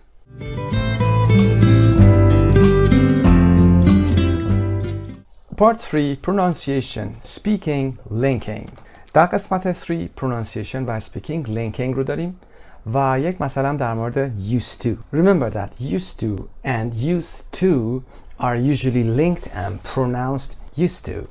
کلمه used به to میچسبه. اینجا هم used به to میچسبه. شاید براتون سوال باشه که used to هم مگر داریم؟ بله used to رو در زمانی که میخوایم سوالی بپرسیم و یا بخوایم منفی بسازیم استفاده میکنیم. همون used to هست. خب used to رو ببینید در تلفظ س به ت چسبیده و تو هم حالت کوتاه داره و حالش کوتاه میشه حالت شا میگیره. used to. و در قسمت 3:18 listen and repeat the sentences, copy the linking and sentence rhythm. مثل همیشه لینکینگ ها رو میبینید که به چه شکلی انجام شده. به فایل صوتی گوش کنید و حتما تکرار بفرمایید. به عنوان مثال I used to live in Los Angeles رو ببینید. I used to د به ت چسبیده شده ت. used to live in و به ای میچسبه. live in Los Angeles. و she didn't used to ببینید use که در قسمت بالا عرض کردم خدمتون. used to wear glasses. What did you used to به این شکل. they used to و each other چه به آ چسبیده. each other a lot. ر به ا چسبیده. each other a lot. بقیه متن رو هم گوش بکنید. تکرار بفرمایید حتما. In pairs tell each other about 3 of the following. Give as much information as you can. How do you feel about these people and things now? میخوایم در مورد 6 موضوع پایین که تمرین بحث used to هست و عادتی در گذشته و چیزی که الان وجود نداره صحبت بکنیم و حالا میتونید 2 موضوع یا 3 موضوع رو انتخاب بکنید اما میتونید همه رو هم انجام بدید که بهتر هم هست براتون.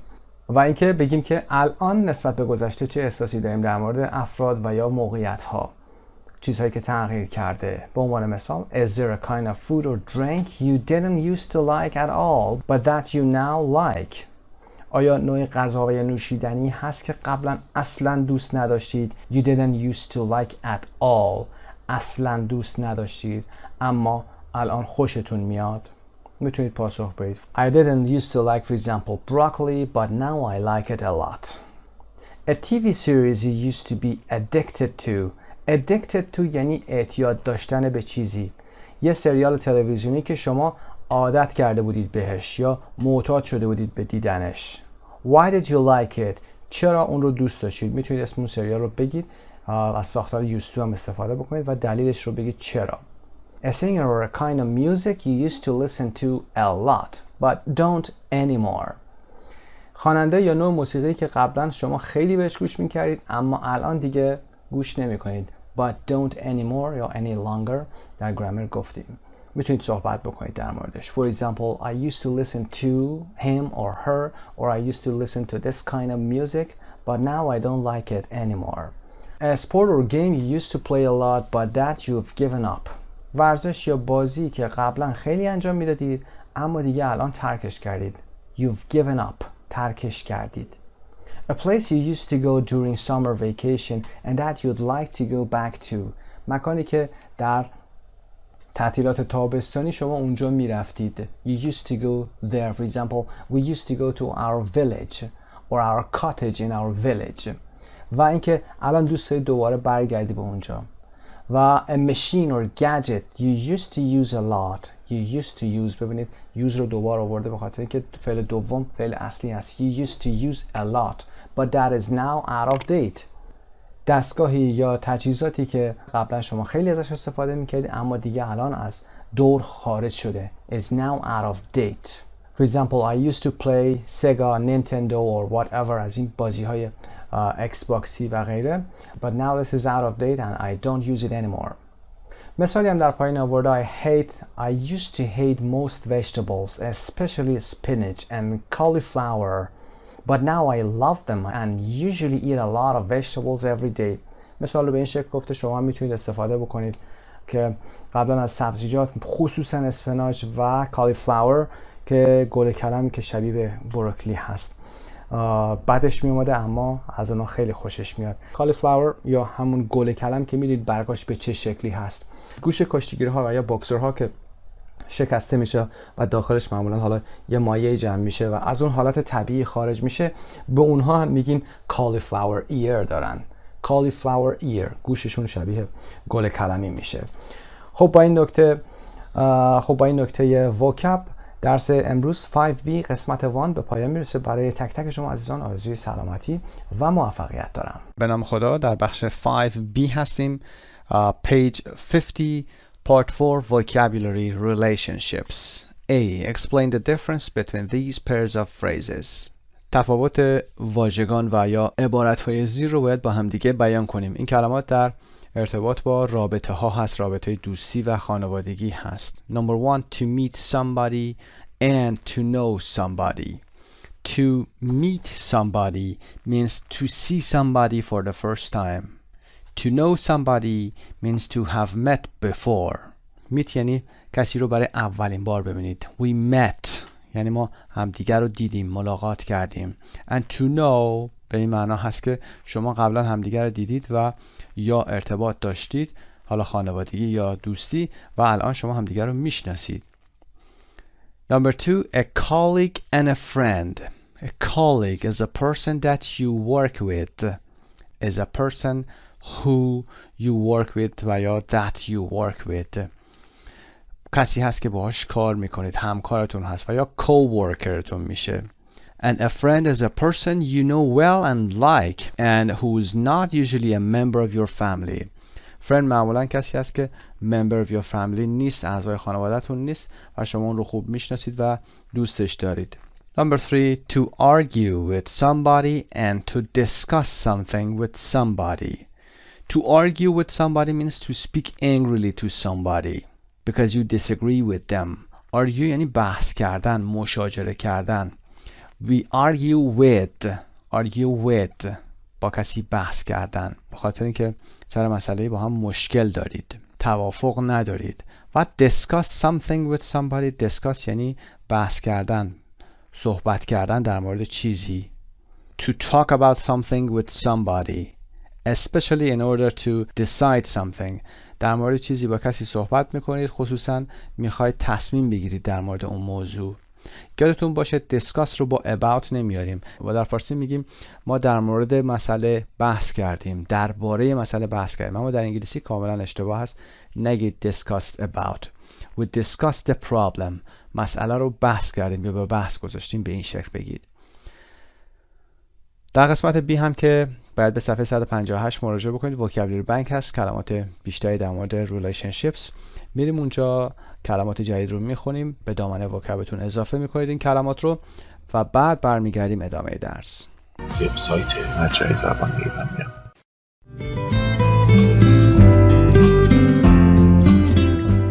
Okay, relationships. We're on page 158. Number 1, people match the words and definitions. Remember that you have to learn the definitions of these words and practice them. For example, you have classmate. For instance, you can say a friend from school or college or a friend from a kind of class. خب باید معنا رو به انگلیسی بلد باشید. معنای فارسی کلمه رو دونستن کافی نیست. وقتی شما یک کلمه انگلیسی رو به معنای انگلیسیش بیان میکنید، توضیح میدید، برای اون کلمه حداقل 10 کلمه دیگه هم دارید حرف میزنید و این اثر افزایشی داره برای دامنه لغت شما. خب با هم یه دور کلمات رو کار میکنیم. classmate, close friend, colleague و couple, ex, fiancé و برای females fiancé یعنی double ای هست اما این علامت فقط در روی ای اول قرار میگیره و این fiancé هم که fiancé مرد هست، نامزد مرد هست. partner و roommate. بریم کلمات رو ببینیم. کلمه اول خودش آورده couple, two people who were married or in a romantic relationship. couple رو زوج در اینجا میگه که دو نفری که با هم ازدواج کردن یعنی زن و شوهر هستن و یا اینکه in a romantic relationship هستن، یه رابطه عشقی یا عاشقانه دارن. couple. Number 2, your husband or wife is your partner. حالا همسرتون که حالا زن یا شوهر باشه پارتنرتون میشه. اینجا چون ریلیشنشیپ دوستی و خانوادگی هست، اما پارتنر میتونه همکار تجاری هم باشه، مثل پارتنرشیپ که از اونجا میاد. Number 3, the person that you are engaged to be married to. شما با یک کسی نامزد میشید. You're engaged to be married to که میخواید بعدش هم ازدواج بکنید. fiancé هست. fiancé مرد، fiancé زن، نامزد مرد، نامزد زن. تلفظ به یه شکل. 4, a person that you share an apartment or house with. کسی که باش آپارتمان و یا خونه رو شیر میکنید، به شراکت گذاشتید، با همون رو دارید. a roommate و یا flatmate هم میتونید بگید. Number 5, a person that you work with. کسی که باهاش کار میکنید. colleague و یا coworker. و colloquial اینجا یعنی به معنای محاوره‌ای هست. A person that you used to have a relationship with. یک کسی که قبلا شما باهاش ارتباطی داشتید ex بهش گفته میشه. ex حالت محاوره‌ای داریم. ولی اگر بخوایم حالت فرمالش بگیم میگیم former. former که برای معمولا کلمات و یا اسمهای رسمی تر، for example former president رئیس جمهور اسبق گفته میشه. اما اینجا میگید ex wife, ex girlfriend دوست دختر قبلیم. و number 7, a very good friend that you can talk to about anything. یه دوستی که خیلی خوب است و شما در مورد هر چیزی you can talk to about anything. اینجا به معنی هر چیزی میتونید صحبت بکنید. as a close friend یادتون نره در تلفظش هم اینجا اومده چون صفت هست close خونده میشه، دوست نزدیک. Number 8, a friend from school or college. دوستی که سابقش به مدرسه و دانشگاهتون برمیگرده is your classmate. هم کلاسیتون میشه classmate. 3.19 هم که listen and check هست. cover the definitions and look at the words. remember the definitions. حتما این کار رو بکنید. به فایل صوتی هم حتما گوش کنید. به نیتیو سپیکر سمت چپ رو حتما بگیرید و تعریف رو برای خودتون تکرار بفرمایید. و اما پارت 2 verbs and verb phrases. افعال و عبارت‌های فعلی یا فعل‌های عبارتی هست. در تصویر هم یک موضوع داستانی هست که به این شکل در این 10 جمله آورده شده. میتونید بعد از این کار رو انجام دادیم تمام کردیم به تصاویر نگاه کنید و داستان رو برای خودتون تعریف کنید. Complete the sentences with a verb or a phrase in the past tense. به زمان گذشته میبرید. be together با هم بودن، become friends دوست شدن، break up یعنی جدا شدن، get along ارتباط داشتن هست، get in touch تماس گرفتن یا تماس داشتن، get married ازدواج کردن، get to know آشنا شدن هست، go out together یعنی با هم ارتباط داشتن و بیرون رفتن، have something in common یعنی چیز مشترکی داشتن، lose touch ارتباط رو از دست دادن و meet که میدونید ملاقات کردن، propose پیشنهاد برای ازدواج کردن هست در این متن، در این کانتکست. وگرنه propose میتونه طرح هم باشه، ارائه طرح هم باشه، مثل همون پروپوزالی که در دانشگاه میدید، اون یک طرح یا ارائه طرح پیشنهادی هست. Number 1.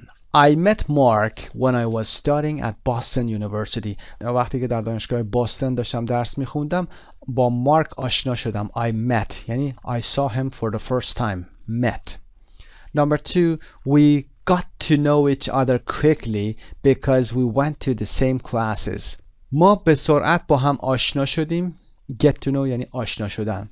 Got to know each other quickly به سرعت با هم آشنا شدیم به خاطر اینکه ما به کلاس‌های مشترکی میرفتیم. Number 3, we soon became friends and we discovered that we had a lot in common. For example, we both liked art and music. ما زود رفیق شدیم، دوست شدیم. We soon became friends. به زودی ما به هم دوست شدیم. Friends میگیم در انگلیسی، یادتون نره نگید we soon became friend. و متوجه شدیم که بچه مشترک زیادی هم داشتیم. We discovered متوجه شدیم. We had a lot in common. به عنوان مثال for example or for instance we both liked art and music. هر دوتامون از موسیقی و هنر خوشمون می اومد. Number 4, we went out together in our second semester and we fell in love. در ترم دوم با همدیگه بودیم و عاشق همدیگه شدیم. We went out یعنی با همدیگه ارتباط داشتیم، با هم بیرون میرفتیم. And we fell in love. گذشته fall in love هست. عاشق شدیم.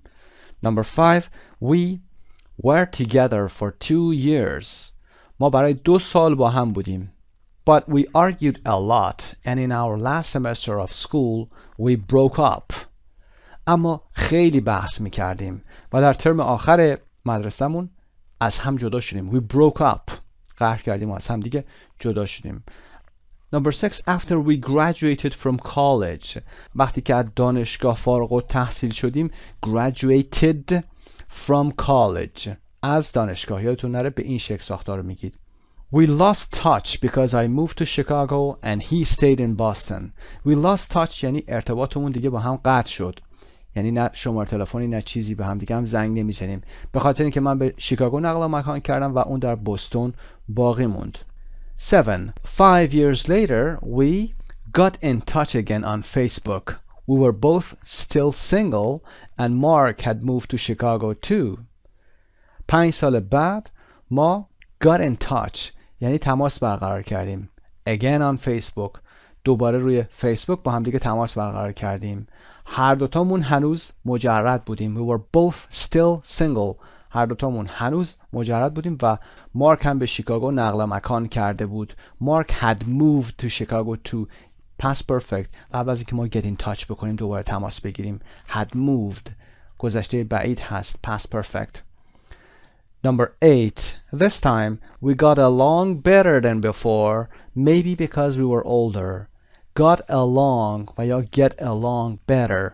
ما این بار با همدیگه نسبت به گذشته ارتباط بهتری داشتیم. رابطمون بهتر بود. شاید به خاطر اینکه سنمون بالاتر رفت بود. Because we were older. Number 9. After 2 months, Mark proposed and I accepted. بعد از 2 ماه مارک پیشنهاد ازدواج داد. Proposed وقتی بین خانم و آقا صورت میگیره propose میکنه یا رینگی رو نشون میده و I accepted. He said for example will you marry me and I accepted. و من موافقت کردم، قبول کردم. Number 10. We got married last summer. ما تابستان گذشته با هم ازدواج کردیم. A lot of our old college friends came to the wedding. بسیاری از دوستان قدیمی دانشگاهمون هم به عروسی اومدند. 320. Listen and check. گوش کنید و چک کنید. Part C. Look at the pictures. Try to remember the story. یه بار از بالا 1 تا 10 رو کامل بخونید. عبارتاش رو با فعلهای جدیدتون یا عبارتهای جدیدتون حتما چک بفرمایید و بعد برید روی تصویرها رو از اول نگاه کنید. هر کدوم از این تصاویر مربوط به این جمله ها هستن. سعی کنید این داستان رو برای خودتون چند بار تعریف کنید و با سمت چپ چک کنید. بار آخر بیایید داستان رو کلا از حفظ تعریف بکنید. بسیار مفید خواهد بود براتون. اما قسمت colloquial language که زبان محاوره‌ای هست، colloquial یعنی زبانی که در خیابون استفاده میشه و زبانی که در بین دوستان استفاده میشه. I went out last night with some buddies. من شب گذشته با چند تا از دوستا رفتم بیرون. buddy و یا buddies که جمع هست. I'm really into a girl I met in class last week. Means I'm attracted to her. To be into someone یعنی که به کسی علاقه‌مند شدن. من به دختری که هفته پیش در کلاس آشنا شدم علاقه‌مند شدم. I'm really into. واقعا خوشم اومده ازش. Jane dumped her boyfriend last night. Means told him that their relationship was over. To dump someone یعنی که کسی رو بیای ولش بکنی. بگی تمام، ارتباط تمام. حالا با دلیل و یا بی دلیل ارتباط رو قطع بکنی، dump میکنی. Jane dumped her. He dumped her و یا she dumped him. گاهی وقتا به معنای بدترش هم هست، یعنی سوء استفاده کرده و ولش کرده اصلا. My younger sister has a crush on Justin Bieber. Be madly in love with when you are young. وقتی که جوان هستید یا نوجوان هستید معمولا عاشق خیلی از سلبریتی ها ممکنه بشید. اینجا ما میگیم you have a crush on somebody.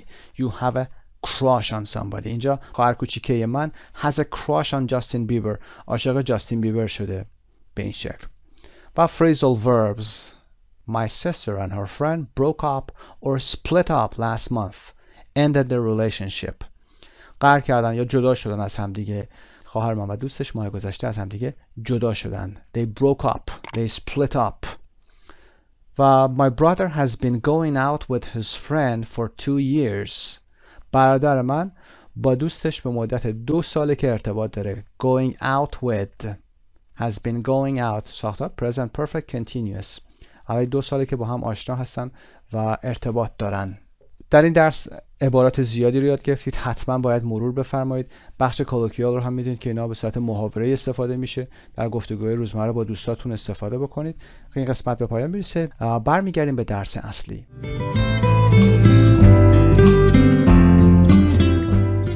Okay, we're back on page 50 again. Think of one of your friends in pairs. Ask and answer the questions. خب در موردی که دوستان نزدیکتون close friends تلفظ یادتون باشه close اینجا صفت هست ز تلفظ نمیشه. یکی از دوستان نزدیکتون با دوستتون باید بیاید این رو بحث بذارید. اگر تنها هستید بیاید در مورد این سوالات که در ارتباط با دوست صمیمیتون هست پاسخ بدید و صحبت بکنید. 1.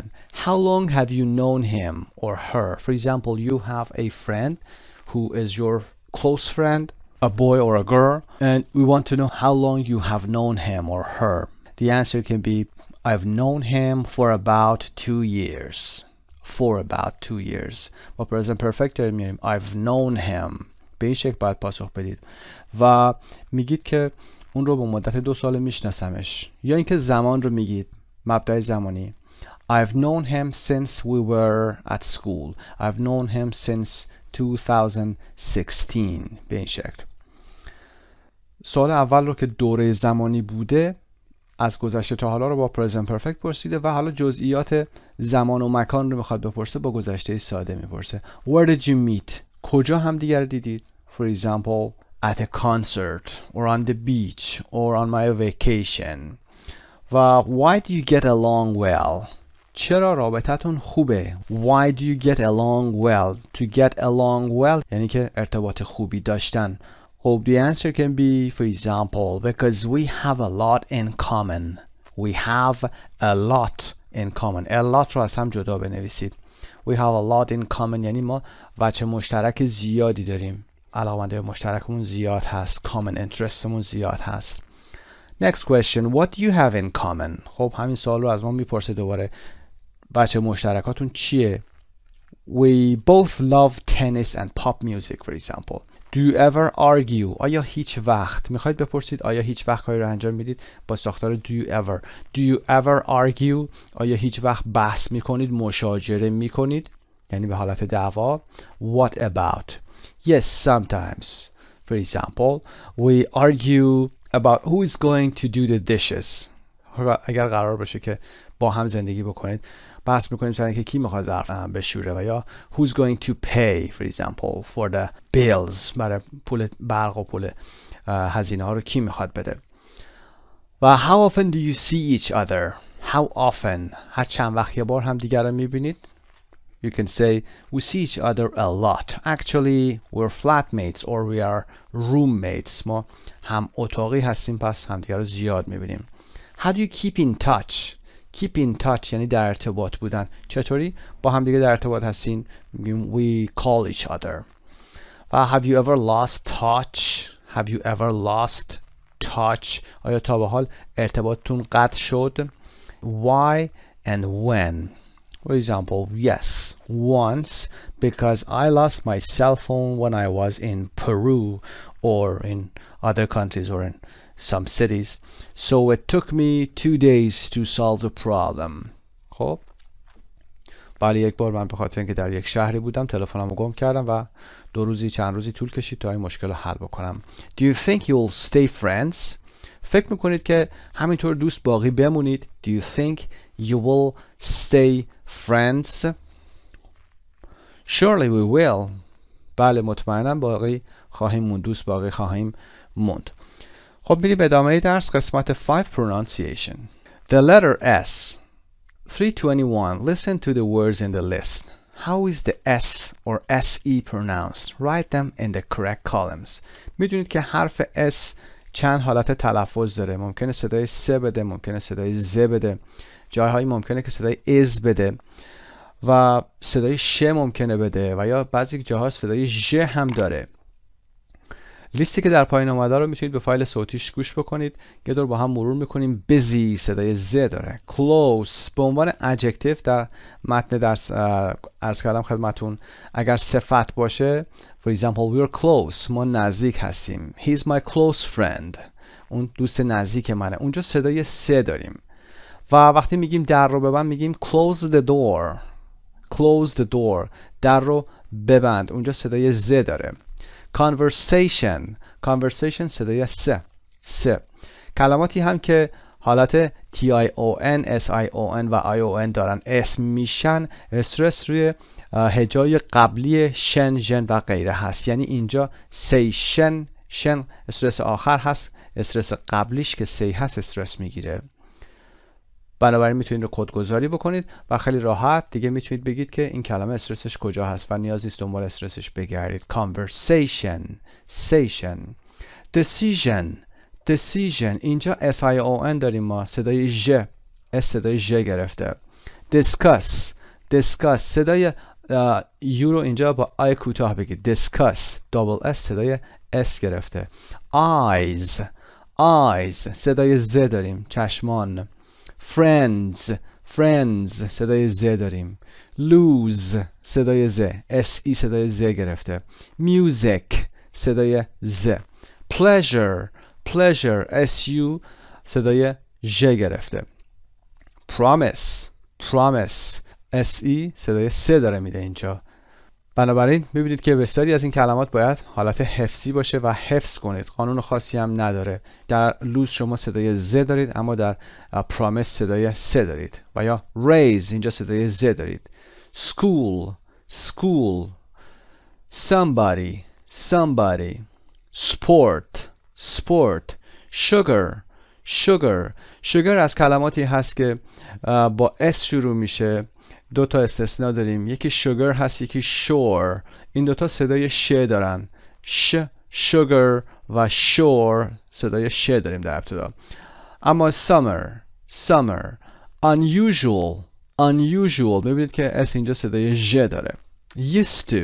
used to صدای س ولی اگر یوز به تنهایی باشه، اگر فعل باشه صدای ز داره. یعنی I use it به این شکل میگید. من اینو استفاده میکنم. I use it.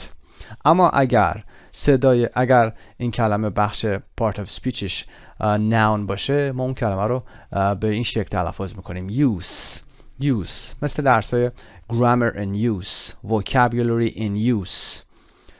و کلمه بعدی usually مثل unusual صدای ژ و various که متنوع و گوناگون هست صدای س various. خب قسمت 322 رو میتونید listen and check بکنید.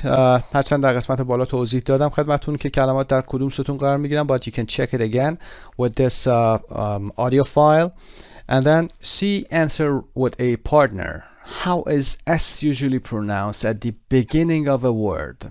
S معمولا در ابتدای کلمه چطوری تلفظ میشه؟ معمولا S در ابتدای کلمه س تلفظ میشه.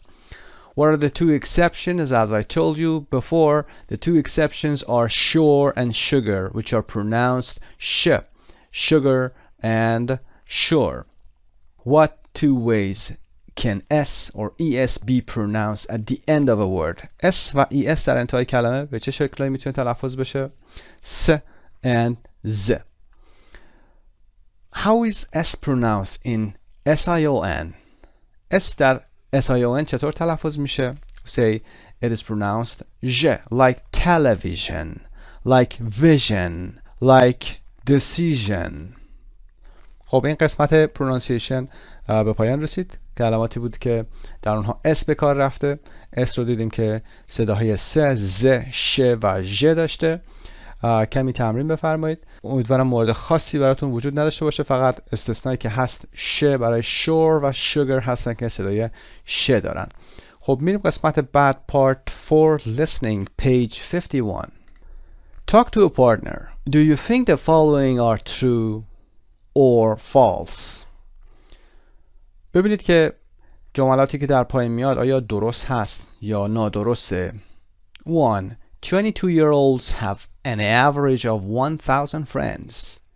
22 ساله ها میانگینی برابر با 1000 دوست دارند. کسانی که 22 ساله هستند 22-year-olds. Average یعنی میانگین. 1000 friends 1000 دوست. هر سه رقم 3 digits ما یک کاما میذاریم که مشخص بشه چه عددی داریم نشون میدیم. خب این اگر نظر شما درست هست true میذارید. Men have more online friends than women. مردان بیشتر از زنان دوستان آنلاین دارن. True or false? و 3. People who spend a lot of time on Facebook become more dissatisfied with their own lives. کسانی که زمان زیادی رو در فیسبوک میگذرونن از زندگی خودشون ناراضی تر میشن. برای اینکه بتونیم به این سوالات پاسخ بدیم میتونیم به فایل صوتی بعدی گوش بکنیم و ادامه بدیم. 323 Listen to the introduction to a radio program. According to research, are 1 to 3 and A true or false? قسمت مقدمه فایل صوتی رو در فایل 323 گوش میکنید و باید به سوالات قسمت بالا هم پاسخ بدید. خب این فایل صوتی متنش هم در انتهای کتاب اومده. قبل از اینکه به متن نگاه کنید حتما چند بار این فایل صوتی رو گوش کنید. کلماتی رو که متوجه نمیشید در متن برید چک بکنید و معادلش رو هم در انگلیسی پیدا بکنید و بعد بیایید به سوالات پاسخ بدید. سوالات هم به این شکل بوده که number 1 true هست، number 2 false و number 3 true هست. 3.23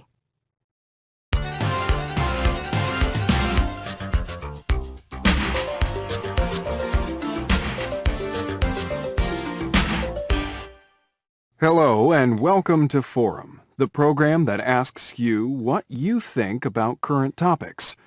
Today, Martha Park will be talking about the social networking site Facebook, how we use it, how much we like it or dislike it. So get ready to call us or text us and tell us what you think.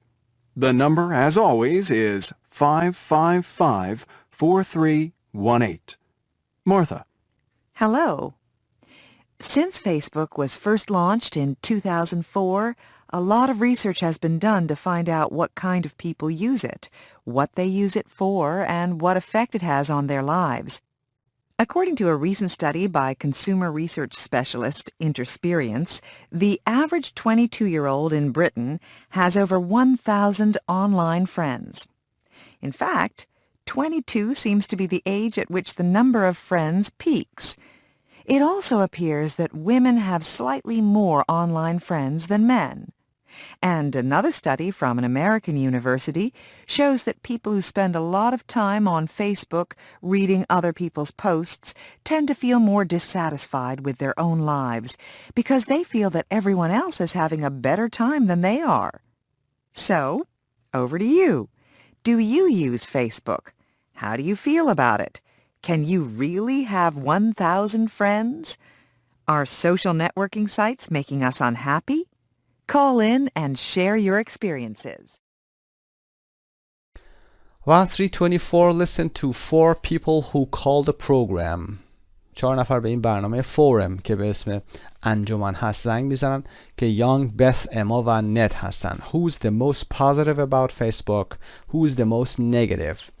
این 4 نفر یانگ، بث، اما و نت زنگ میزنن و ببینید که کدومی که از این 4 نفر در مورد فیسبوک مثبت ترین هست، یعنی نظر مثبت بیشتری داره، و کدومشون هم منفی ترین هست. The most positive و the most negative. خب به فایل صوتی حتما گوش کنید و بعد سوال قسمت C و بعد هم قسمت D که answer with young, Beth, اما و نت رو انجام بدید. 3.24 And our first caller is Young.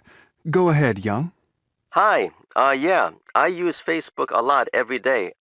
I think it's a great way to organize your social life and keep in touch with your friends. I have a lot of friends. How many friends do you have, Young? Right now, I have 1,042. And how many of them do you know personally? About half, maybe. And what do you use Facebook for? For me, it's a good way to get in touch with my friends without having to use the phone all the time. When I'm having a busy week at school, I can change my status so I can let my friends know I can't go out. That's a lot easier than wasting time telling people, sorry, I'm too busy to get together. It's just easier and quicker than using the phone. Thanks, Young. We have another caller. It's Beth. Hello, Beth. Hi. I don't use Facebook or any other social networking site. Why's that, Beth? Well, 2 reasons. First, I don't spend much time online. I play a lot of sports. I'm on a hockey team, so I meet my teammates almost every day, and we don't need to communicate on Facebook. And the other reason? I just don't really like the whole idea of social networking sites. I mean, why would I want to tell the whole world everything that I'm doing? I don't want to share my personal information with the world and become friends with people I don't even know. And I don't want to read what other people had for breakfast or lunch or dinner or what they're planning to do this weekend. Thanks for that, Beth. Our next caller is Emma. It's your turn, Emma. Hi, Emma. Hi, Martha. And do you use Facebook, Emma? I use it once in a while, but not very much. I only really use it to keep up with friends who have moved abroad or live too far away for us to meet regularly. For example, one of my best friends recently moved to Canada, and we chat on Facebook. But I never add friends who are people I hardly know. I just can't understand those people who collect hundreds or even thousands of Facebook friends. I think it's just competition. People who want to make it seem that they're more popular than everybody else. So you think the Facebook world is kind of unreal? Absolutely. I think people write things and post photos of themselves just to show everyone they know what a fantastic time they're having and what exciting lives they lead. But they're probably just sitting at home in front of the computer all the time. Thanks for that, Emma. We have time for one more caller before the news, and it's Ned. Hi, Ned. You'll have to be quick. Hi, Ned. Hi. When I started off with Facebook, I thought it was great, and I used it to communicate with close friends and with family, and I got back in touch with old friends from school. It was good because all the people I was friends with on Facebook were people I knew, and I was interested in what they were doing. But then I started adding friends, people I hardly knew who were friends of friends, people like that. In the end, I had more than 1,000, and it just became too much. It was just too many people leaving updates, writing messages on my wall. So last month, I decided to delete most of them. It took me about half an hour to delete, And in the end, the only people I left were actual, real-life friends and family, and old school friends. I got it down to 99. It was really liberating. Thanks, Ned. And we'll be back after the news, so keep those calls coming. Okay, part C, according to the audio file, the most positive is young and the most negative is Beth. در قسمت which caller کدوم تماس گیرنده که باید این قسمت ها رو پر بکنیم با حروف B, N, Y و E که ابتدای کلمات young, Beth, Emma و Ned هست. Number 1 does not want to share personal information with strangers. نمیخواد اطلاعات شخصی رو با دیگران یعنی غریبه ها strangers. He's a stranger. اون یه غریبه است. اونها بیاد share بکنه personal informationش رو. B for Beth. Number 2 has fewer Facebook friends than he or she used to have. قبلا دوستای فیسبوکی بیشتری داشته یا الان میتونید عبارت دیگه بگید که الان دوستان کمتری نسبت به گذشته داره. چرا؟ چون ساختار used to have هست. قبلا داشته. he or she گذاشته که مشخص نکنه کدوم یکی از اینها. But the answer is N for Ned. Has over 1,000 friends. بیش از 1000 دوست داره. Over 1,000 friends. بیش از 1000 دوست. Number 3 Y for young. Number 4 uses it to keep in touch with friends who don't live close by. Uses it. گرامری به این کلمه نگاه میکنیم. use فعل هست. uses it از این استفاده میکنه to keep in touch در تماس باشه with friends با دوستانی who که ضمیر موصولی don't live زندگی نمی کنن close by در نزدیکی ها یا در اون نزدیکی زندگی نمی کنن. close صدای سه داریم در اینجا. Number 4 انسرش E هست for Emma. 5 thinks people use Facebook to give themselves more importance. فکر میکنه مردم از فیسبوک استفاده میکنن که به خودشون اهمیت بیشتری بدن. To give themselves more importance یعنی خودشون رو برتر نشون بدن بیارن بالاتر نشون بدن. To give themselves انعکاسی هایی که در چند درس گذشته با هم خوندیم. Themselves به خودشان. و انسرمون هم که E هست for Emma. 6 used to use Facebook more than he or she does now. قبلا از فیسبوک بیشتر استفاده میکرده. used to use اینجا use صدای ز داریم. Facebook more than he or she does now یعنی more than she uses now هست. انسرمون هم که N هست for Ned. 7 uses Facebook instead of calling. از فیسبوک استفاده میکنه به جای زنگ زدن. uses Facebook instead stress روی تد instead of بعدش هم حالت جران calling. که انسرمون هم Y هست برای young به جای زنگ زدن از فیسبوک استفاده میکنه. 8 does not use social networking sites. does not use استفاده نمیکنه از شبکه‌های اجتماعی از سایت‌های شبکه‌های اجتماعی. خب اینم که انسرش B هست for Beth. Do you use Facebook or any other social networking sites? Do you agree with anything the speaker said? آیا از فیسبوک یا هر سایت شبکه اجتماعی دیگه شما استفاده میکنید؟ خب این بستگی به خودتون داره. آیا با چیزهایی که این تماس گیرندگان صحبت کردن شما موافق هستید؟ با هر کدوم موافق هستید میتونید نظرتون رو بیان کنید. بذاریدش تو بحث سپیکینگ صحبت بکنید در مورد این موضوع. با هر کدوم از موضوعاتی که صحبت شده میتونید بحث بکنید. سعی کنید این فایل لیسنینگ رو گوش کنید و بخش به بخش بیاید یه خلاصه سازی تو ذهنتون بکنید و اون جست اصلی رو اون پیام اصلی رو بیاید به زبون خودتون بیان بکنید اون رو. بریم قسمت 7 speaking. Read sentences A to F below. Check the ones you agree with and put an X next to the ones you don't agree with. Think about your reasons. خب A to F در پایین رو نگاه میکنید. اگر موافق هستید agree هستید check میذارید. اگر disagree هستید cross یا X میذارید و think about your reasons. ببین دلایلتون هم چی هست. A. You can only have 2 or 3 close friends. Is it right? You can only have 2 or 3 close friends?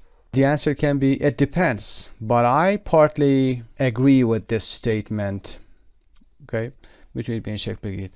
و یا nowadays people are in touch with more people but have fewer close friends. امروزه مردم با افراد بیشتری در تماس هستند اما دوستان نزدیک کمتری دارند. You can say yes. I totally agree. It's because of social networking sites و غیره. Part C says men keep their friends longer than women. مردان دوستانشون رو بیشتر از زنان نگه می‌دارند. You can say, for example, I don't think it's true. It depends on the person and the friends he or she has. قسمت های D, E, F هم به همین شکل. You should never criticize your friend's partner, your friend's partner. اینجا apostrophe S داره، دقت داشته باشید. نباید زوج دوستتون رو، حالا کسی که باهاش داره زندگی میکنه رو، نباید مورد انتقاد قرار بدید. criticize، هرگز criticize نکنید، که میتونید بگید I completely agree with this because it's their life and interfering and criticizing is not good at all. دخالت کردن و criticize کردن، انتقاد کردن اصلا خوب نیست. You should never lend money to a friend or borrow money.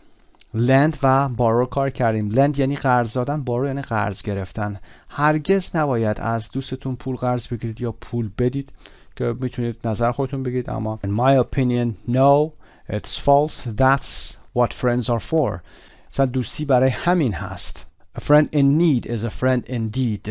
شما وقتی که پول لازم داشته باشید، کمکی لازم داشته باشید، اون وقت دوست واقعیتون رو میتونید تشخیص بدید. indeed یه سره و به این شکل INDEED نوشته میشه. A friend in need is a friend indeed. It's impossible to stay good friends with an ex-partner. ex گفتیم کسانی هستن که در گذشته باشون ارتباط داشتیم، ولی الان دیگه اون ارتباط قبلی رو نداریم. ex-partner ما کسی است که قبلا بویفرند یا گرلفرند ما یا وایف ما و یا کسی دیگه ما بوده، اما الان دیگه نیست. خب دوست خوب باقی موندن با کسانی که ex-partner مون بودن غیر ممکن هست. میتونیم بگیم که sometimes it's difficult because of the past relationship or experience which went wrong. ممکنه که به خاطر ارتباطات یا اون تجربه‌ای که قبلا دچار اشکال شده بود ما دیگه نتونیم اون حالت خوب دیگه باقی بمونیم با هم دیگه. بعد دیگه بقیه خودتون برمیگرده، شاید نظرتون با بنده موافق نباشه و بتونید چیزهای دیگه بگید و یا اطلاعات بیشتری بدید. در بخش B هم in groups compare opinions, try to give real examples from your own experience or of people you know. Use the phrases below to help you. میتونید با دوستاتون این موضوع رو به بحث بذارید، خیلی خوب خواهد شد. اگر تنها هم هستید بیایید نظر مخالف رو بدید، یعنی اگر با این موافق هستید یه بار هم مخالف بیان کنید نظرتون رو و برای اون نظر مخالف هم ریزن خاصی بیارید که بتونه دفاع بکنه. و میتونید از عبارت‌های زیر به عنوان مثال استفاده بکنید. For example, for instance، به این شکل همون مثال‌هایی رو که دارید میزنید بگید به عنوان مثال. For example, for instance هم به همون معنا هست. مثالم آورده، به این شکل میتونید شروع کنید. به عنوان مثال من الان یه دوستی دارم که از 5 سالگی اون رو میشناسم. For example, I have a friend who I've known since I was 5 years old. و یا for instance, I once lent some money to a cousin. به عنوان مثال یه بار به یکی از پسرخاله ها یا دخترخاله ها و یا غیره یه پولی قرض دادم یا کمی پول قرض دادم. پس میتونید از for example و یا for instance استفاده کنید. مطمئنم که for example استفاده میکنید به صورت روزانه، اما for instance رو به دامنه کلماتتون اضافه بکنید و حتما از این به بعد از for instance هم استفاده بکنید. کمی بیشتر نسبت به for example رسمی تر هست. خب این قسمت 5B هم به پایان میرسه. قسمت دومش بوده. تا درس بعدی که practical English هست. موفق باشید. به نام خدا. Practical English Old Friends Episode 3. در این بخش از Practical English با موضوع دوستان قدیمی، موضوعات اجازه گرفتن و درخواست کردن برای کاری و احوالپرسی با کسی که برای مدت زیادی اون رو ندیدیم کار میکنیم. بخشش asking for permission هست و request هست که asking someone to do something. در این قسمت جنی یکی از دوستای قدیمیش رو در خیابون میبینه و در ادامه یکی از دوستای راب به موضوع درس ما میپیونده. میریم قسمت 1. Jenny has coffee with a friend. 325. Watch or listen to Jenny and Monica. What's Monica's news? مثل همیشه به فایل صوتی این قسمت گوش کنید و بعد ویدیوی قسمت رو ملاحظه بفرمایید و بعد ادامه درس رو با هم خواهیم داشت. وبسایت مجموعه زبان ایرانی.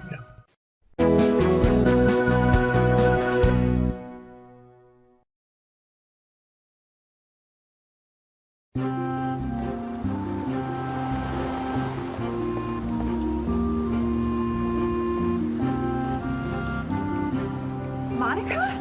Jenny! Oh, how are you? You look great. Thanks, Jenny. You look really good, too. Hey, why don't we get some coffee?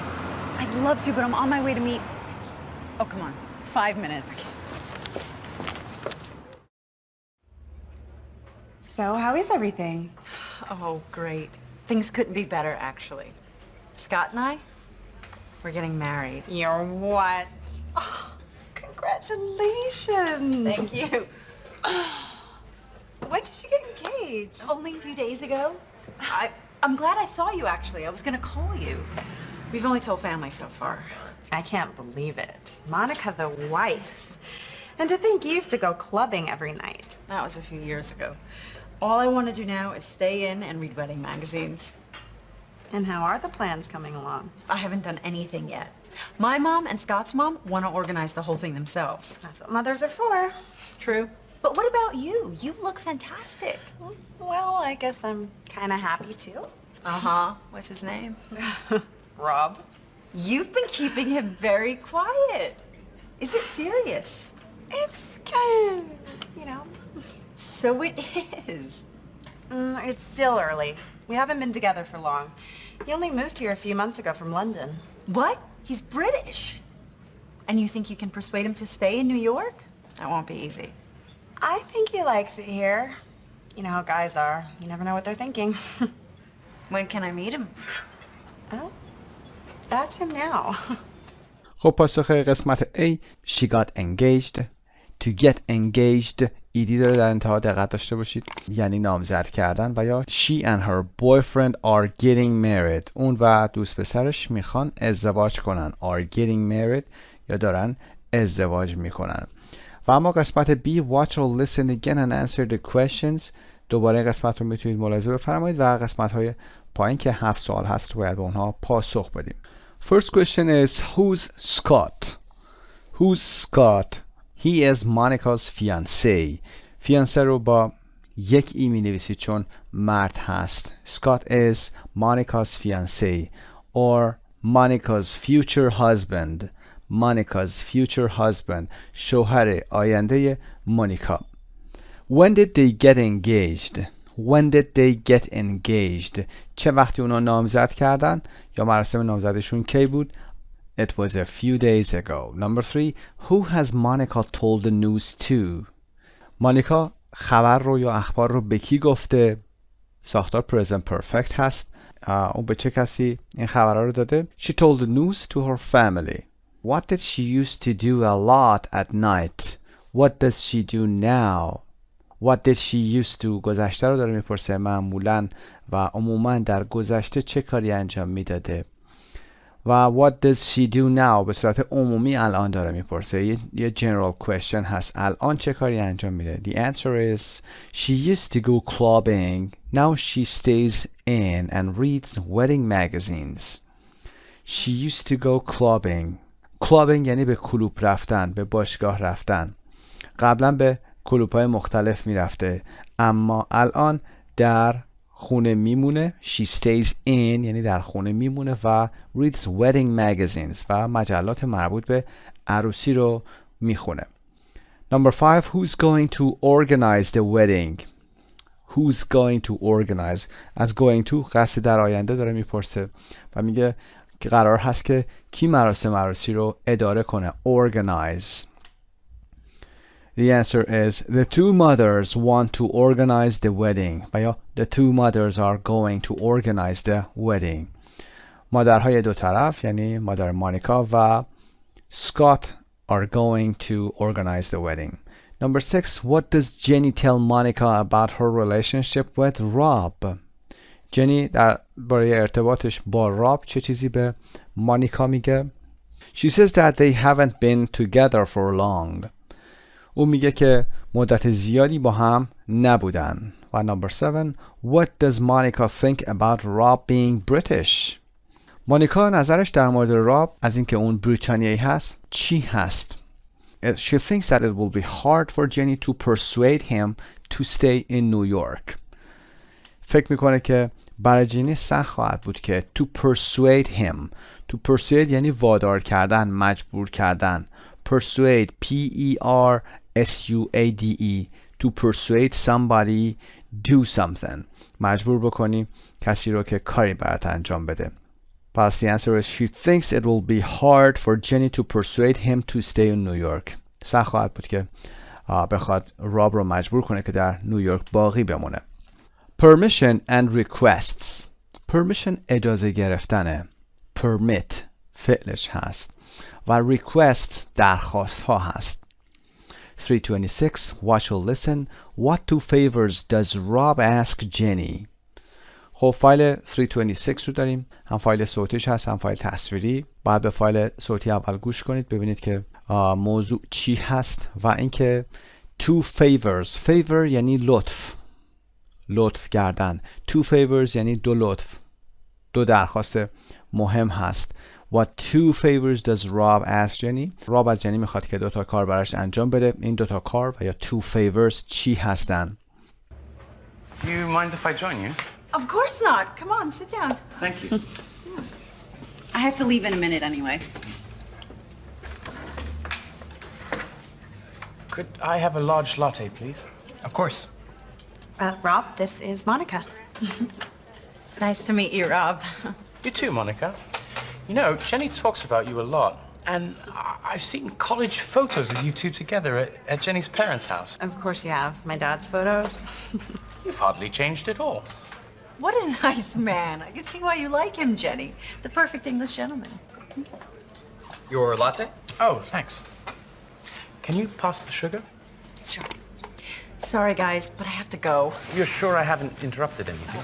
Not at all. It's just that I have to meet someone. But let's get together very soon. We will. Bye, Rob. Nice meeting you. Bye. Bye. Talk soon. She seems like a happy person. She is. Especially right now. She's getting married. That's fantastic news. Yeah, it is. I guess we're at that age now, when most of our friends are settling down and getting married. Yeah. Oh, speaking of friends, I want to ask you a favor. Is it okay if we change our plans a bit this week? Sure, what's up? I've just had a call from an old friend of mine, Paul. I haven't seen him since we were at university, and he's traveling around the States at the moment. Anyway, he's arriving in New York this evening, and I've invited him to stay for the week. Cool. It'll be fun to meet one of your old friends. What's he like? Oh, Paul's a laugh. He used to be a bit wild, but that was a long time ago. He's probably changed completely. Well, I'm looking forward to meeting him. Just one other thing. Could you do me a big favor? I have to work late this evening, so would you mind meeting him at the airport? Not at all. I'd like to meet him. And do you think you could take him to my flat? I'll give you the keys. No problem, Rob. Thank you so much, Jenny. You're a real star. Rob asks Jenny to meet his friend, Paul, at the airport and to take him back to his apartment. راب از جنی میخواد که بره به فرودگاه و دوستش پال رو بره ببینه، ملاقات کنه اونجا در فرودگاه و از اونجا پال رو برداره بیاره به آپارتمان راب. Watch or listen again. Mark the sentences true or false. Correct the false sentences. در قسمت های پایین سوالاتی هست مربوط به این ویدیو، با هم این رو انجام میدیم. Number 1. Rob orders a cappuccino. Rob یک کاپوچینو سفارش میده. Rob orders a cappuccino. False. He orders a large latte. خیر، اون یک لاته بزرگ سفارش میده. Number 2. Rob says Monica looks different from her photos. Rob میگه که مونیکا از عکساش متفاوت به نظر میرسه. Looks different from something. From her photos. False. He says she hasn't changed. اون میگه، راب میگه که she hasn't changed. اون تغییری نکرده. و یا به کسی که روبروتون هست میگید you haven't changed. شما تغییری نکردید. و یا you haven't changed at all. شما اصلا تغییری نکردید.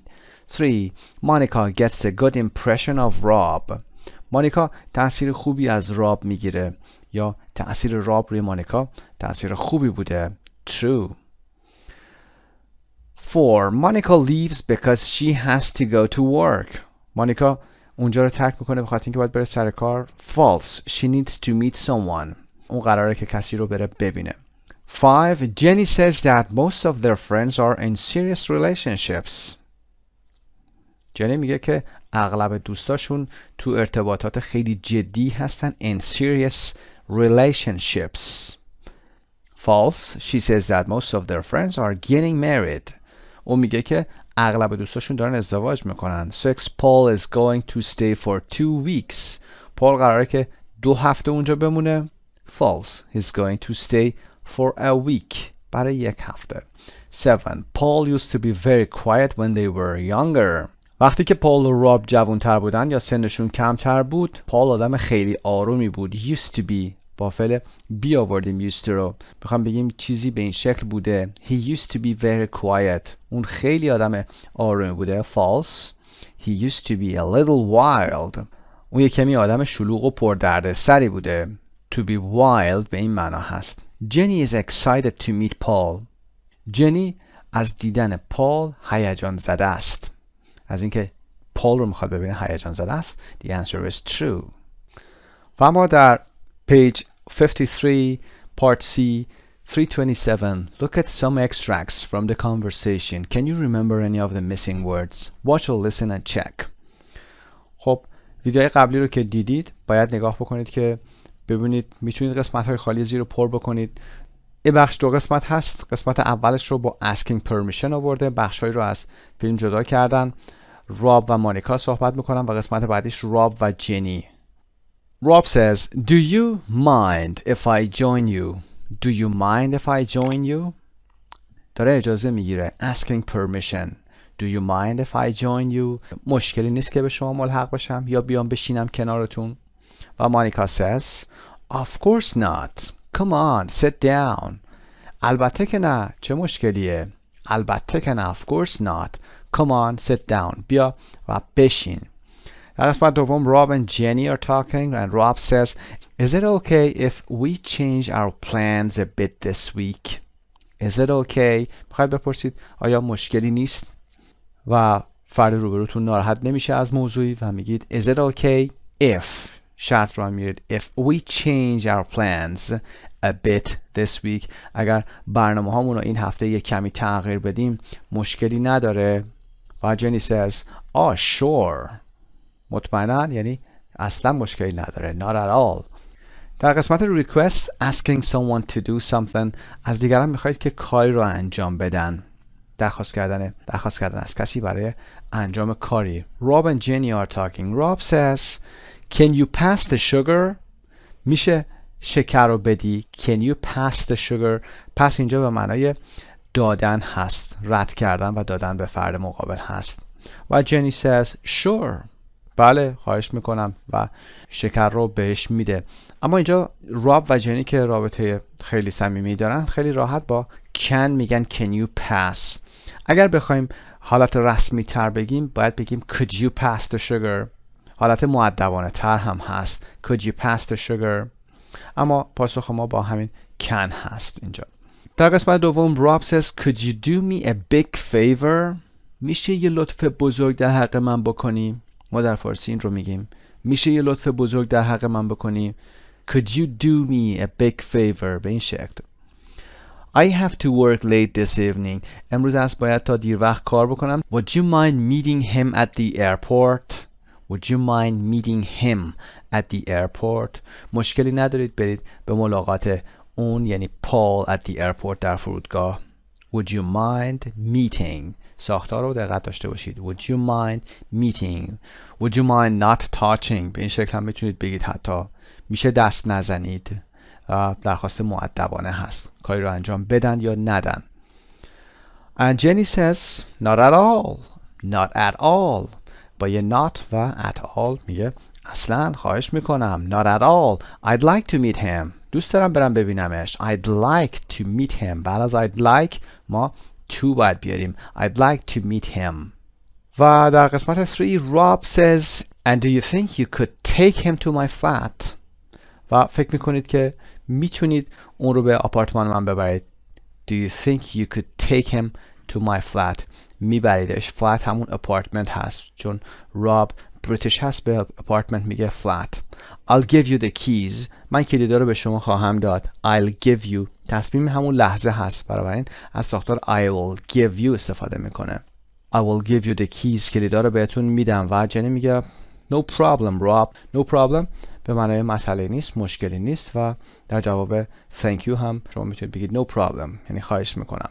Part D. Look at the highlighted phrases and answer the questions. عبارت هایی که در بالا هایلایت شدن به اونها نگاهی بندازید و بیایم سوالات پایین رو پاسخ بدیم. How do you respond to do you mind if and would you mind when you mean okay or no problem؟ وقتی که منظورتون اوکی هست و یا مشکلی نیست چطوری به این سوالات پاسخ میدید؟ Do you mind if و would you mind به چه شکل به اینها پاسخ میدید؟ مثل متن بالا Of course not. Not at all. به این شکل. یعنی فکر میکنید دردسری براتون هست؟ وقتی از شما پرسیده میشه که Do you mind if حالا بعدش کاری بخواد انجام بدن Do you mind if I sit here? Do you mind if I read your for example book? Do you mind if I use your bike? آیا مشکلی ندارید من این کار رو انجام بدم؟ شما پاسخ میدید Of course not. مشکلی نیست. و یا Not at all به این شکل. Would you mind helping me carry this bag? میشه بهم کمک بکنید یا مشکلی ندارید کمک بکنید من وسایل رو حمل بکنم. Or would you mind helping me put this bag on this rack؟ کمکم میکنید این کیف رو روی این قفسه یا روی این طبقه قرار بدم به این شکل. و پاسخ همیشه میتونه of course not, not at all, I'd be happy to help you و یا غیره هست. و which two forms of request should you use if you want to be very polite or are asking a very big favor؟ خب در قسمت بالا یه موضوعی رو عرض کردم خدمتون، بحث تفاوت بین can و could بود و سوال این هستش که کدوم حالتهای ریکوست رو شما بهتره که استفاده بکنین اگر میخواین خیلی polite خیلی مؤدب باشین و یا از کسی میخواین که یک لطف بزرگی در حق شما بکنه asking a very big favor. خب میتونید از ساختار could you و would you mind استفاده بکنید که نمونه هاش در قسمت بالا اومده. اما اگر بخواید حالت صمیمی تر باشه میتونید از can you help me, can you go to the airport و به همین شکل can you help me, can you pass the sugar, can you pass the salt و غیره استفاده بکنید. در قسمت E328 watch or listen and repeat the highlighted phrases که این قسمت رو حتما انجام بدید. فایل ویدیو پاز میشه و شما باید تکرار بکنید در مدت زمانی. سعی کنید که ریتم و اینتونیشن و لحن رو تکرار بفرمایید و دقت کنید.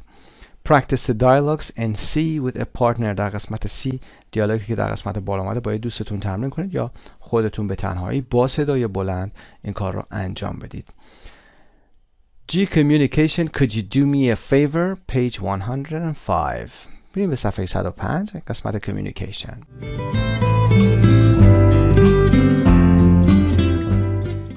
Okay, we are on page 105. Could you do me a favor? میشه لطفی در رقم بکنید. Students A and B. Look at the verb phrases below. Choose two things you would like somebody to do for you. Think about any details. For example, what kind of dog it is, how much money you need, etc. عبارت هایی که در قسمت پایین اومده 4 عبارت هست. Take care of, lend you و give you a ride, help you هست. دو تا از اینها رو که میخواید براتون کسی انجام بده انتخاب بکنید و در مورد جزئیاتش این که حالا اینجا take care of هست میتونه بچه یا اینکه چه نوع سگی باشه، چقدر پول شما نیاز دارید و غیره فکر بکنید. جزئیات رو منظورش هست که بیشتر بکنید. در قسمت B ask as many other students as possible. Be polite. Could you do me a big favor? Would you mind? Do you think you could? And explain why you want the favor. How many people agree to help you? قرار هست که 2 عبارت رو انتخاب بکنید اما شما 4 عبارت رو انتخاب بکنید. در مورد هر 4 عبارت بتونید صحبت بکنید. از دیگران میخواید براتون کاری انجام بدن. به عنوان مثال You want them to take care of your children or your dog for the weekend or your apartment while you're away. And you ask them, for example, could you do me a big favor? Would you mind taking care of my dogs, or for example, my children, or my apartment while I'm away? حالا میتونید اسم سگتون و یا غیره رو هم اضافه بکنید، نوع سگ و غیره. و lend you some money or their car. Could you do me a big favor and lend me your car for the weekend? My car just broke down and I don't have my car and I'm invited to a big ceremony. و ادامه بدید و با جزئیات بیشتر. و یا give you a ride. کسی شما رو سوار ماشینش بکنه و جایی برسونه. Or would you mind giving me a ride home or to the mall? میشه من هم تا خونه برسونید یا به بازار منو برسونید. Help you with a problem. میخواید در ارتباط با یک مشکلی به شما کمک بکنن. و یا with your homework. یادتون باشه از این ساختار استفاده بکنیم. I want you to help me with a problem. و یا with my homework, with the dishes. میخوام ظرفا رو جمع بکنم. میخوام homework رو انجام بدم. با این توی این زمینه ها به من کمک بکنید. و یا to paint your apartment. که آپارتمانتون رو رنگ بکنه. و یا to choose some new clothes. بهتون کمک بکنه چند تا لباس جدید بخواید بخرید. Could you do me a big favor and help me? Or would you mind helping me choose some new clothes? Do you think you could help me paint my apartment? و غیره. خب برمیگردیم به درس اصلی.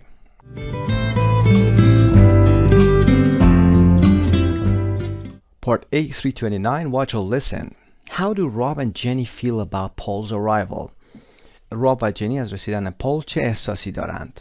و قسمت B, watch or listen again and circle the right answer.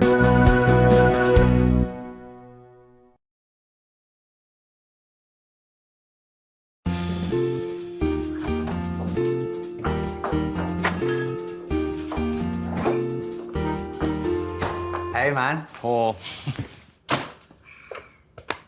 It's great to see you, mate. You too, Paul. It's been years. You haven't changed at all. Just got better looking. How come you're so late?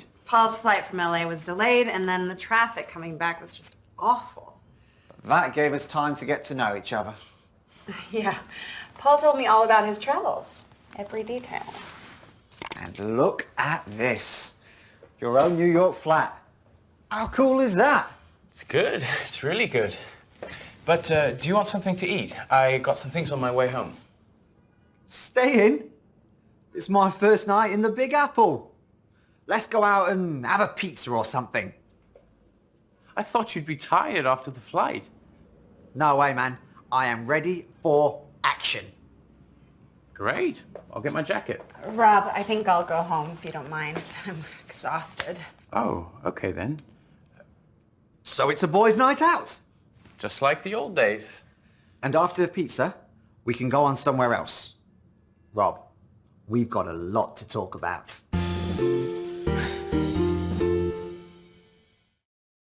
How do Rob and Jenny feel about Paul's arrival? Rob is delighted to see him. Jenny seems tired and not very enthusiastic. Rob is delighted to see him. Rob از دیدنش خوشحال هست. سرزنده و شاد هست. Delighted. و Jenny seems tired. Jenny به نظر میرسه خسته هست و not very enthusiastic. خیلی مشتاق نیست. اما قسمت بعدی، قسمت B, Paul's appearance hasn't changed much. وضعیت ظاهری پول hasn't changed much. خیلی تغییر نکرده. Number 2, his flight was late, not on time. پروازش تأخیر داشته. Was late. Number 3, on the trip from the airport, Paul talked a lot about himself. در طی مسیرشون از فرودگاه پال خیلی در مورد خودش صحبت کرد. Number 4, Rob suggests eating in. راب پیشنهاد میکنه که در خونه غذا بخورن. Eating in یعنی در خونه غذا خوردن. Eating out در رستوران هست. Number 5, Paul feels full of energy. پال احساس میکنه که پر از انرژی هست. Exhausted در برابرش هست یعنی very tired. خیلی خسته. و 6, Jenny doesn't feel like going out. جنی دلش نمیخواد بیرون برن. حس بیرون رفتن نداره میگیم doesn't feel like going out و یا feels like going out که حس بیرون رفتن رو داره و دوست داره که پاسخمون doesn't feel like going out هست. Part C. Look at the social English phrases. Can you remember any of the missing words? یا میتونید قسمت های خالی رو که مربوط به social English phrases هست پر بکنید. قسمت اول پال میگه Hey man یعنی سلام پسر به این شکل. Hey man یه رابطه خیلی صمیمی هست. میخوای سلام بکنید Hey man سلام پسر. و پال دوباره It's great to see you mate. It's great to see you mate. Mate به معنای رفیقه. It's great از دیدنت خیلی خوشحالم رفیق. It's great to see you. و راب اینجا میگه How come you're so late? How come you're so late? چی شد اینقدر دیر کردید؟ How come به این معنا هست چی شده؟ You're so late شما اینقدر دیر کردید. و دوباره پول میگه No way man. No way man. نه اصلا رفیق. نه به هیچ وجه. Not at all. No way. و جنی میگه راب I think I'll go home if you don't mind. راب فکر میکنم اگر شما مشکلی نداشته باشی من برم خونه. I think I'll go home if you don't mind. و راب میگه just like the old days. مثل اون موقع ها. Just like the old days یعنی مثل گذشته ها مثل اون موقع ها. و پول میگه راب we've got a lot to talk about. چیزای زیادی داریم که در موردشون حرف بزنیم راب. We've got a lot to talk about. در این قسمت میتونید فایل صوتی رو گوش کنید و یا فایل ویدیویی رو که مربوط به این قسمت هست 330 ملاحظه بکنید و قسمت های خالی رو پر کنید و یا چک کنید. و اما Part E. Watch or listen again and repeat the phrases. How do you say them in your language? که در قسمت بالا گفتیم اینها رو که به فارسیشون چی میشن. Hey man سلام پسر و great to see you mate. Mate به معنای رفیق هست. How come چی شده؟ How come you're so late? How come you're so tired? چی شده اینقدر خسته ای؟ و no way man نه اصلا رفیق نه مشکلی نیست. و if you don't mind اگر شما مشکلی ندارید just like the old days مثل روزای قدیم مثل اون موقع ها. You've got a lot to talk about که مسلما براتون ساده هست و میدونید که معناش چیه. چیزای زیادی داریم که در موردشون حرف بزنیم. و اما در قسمت آخر Can you use different expressions to ask permission to do something and respond? Can you use different expressions to ask another person to do something and respond? Can you greet someone you haven't seen for a long time?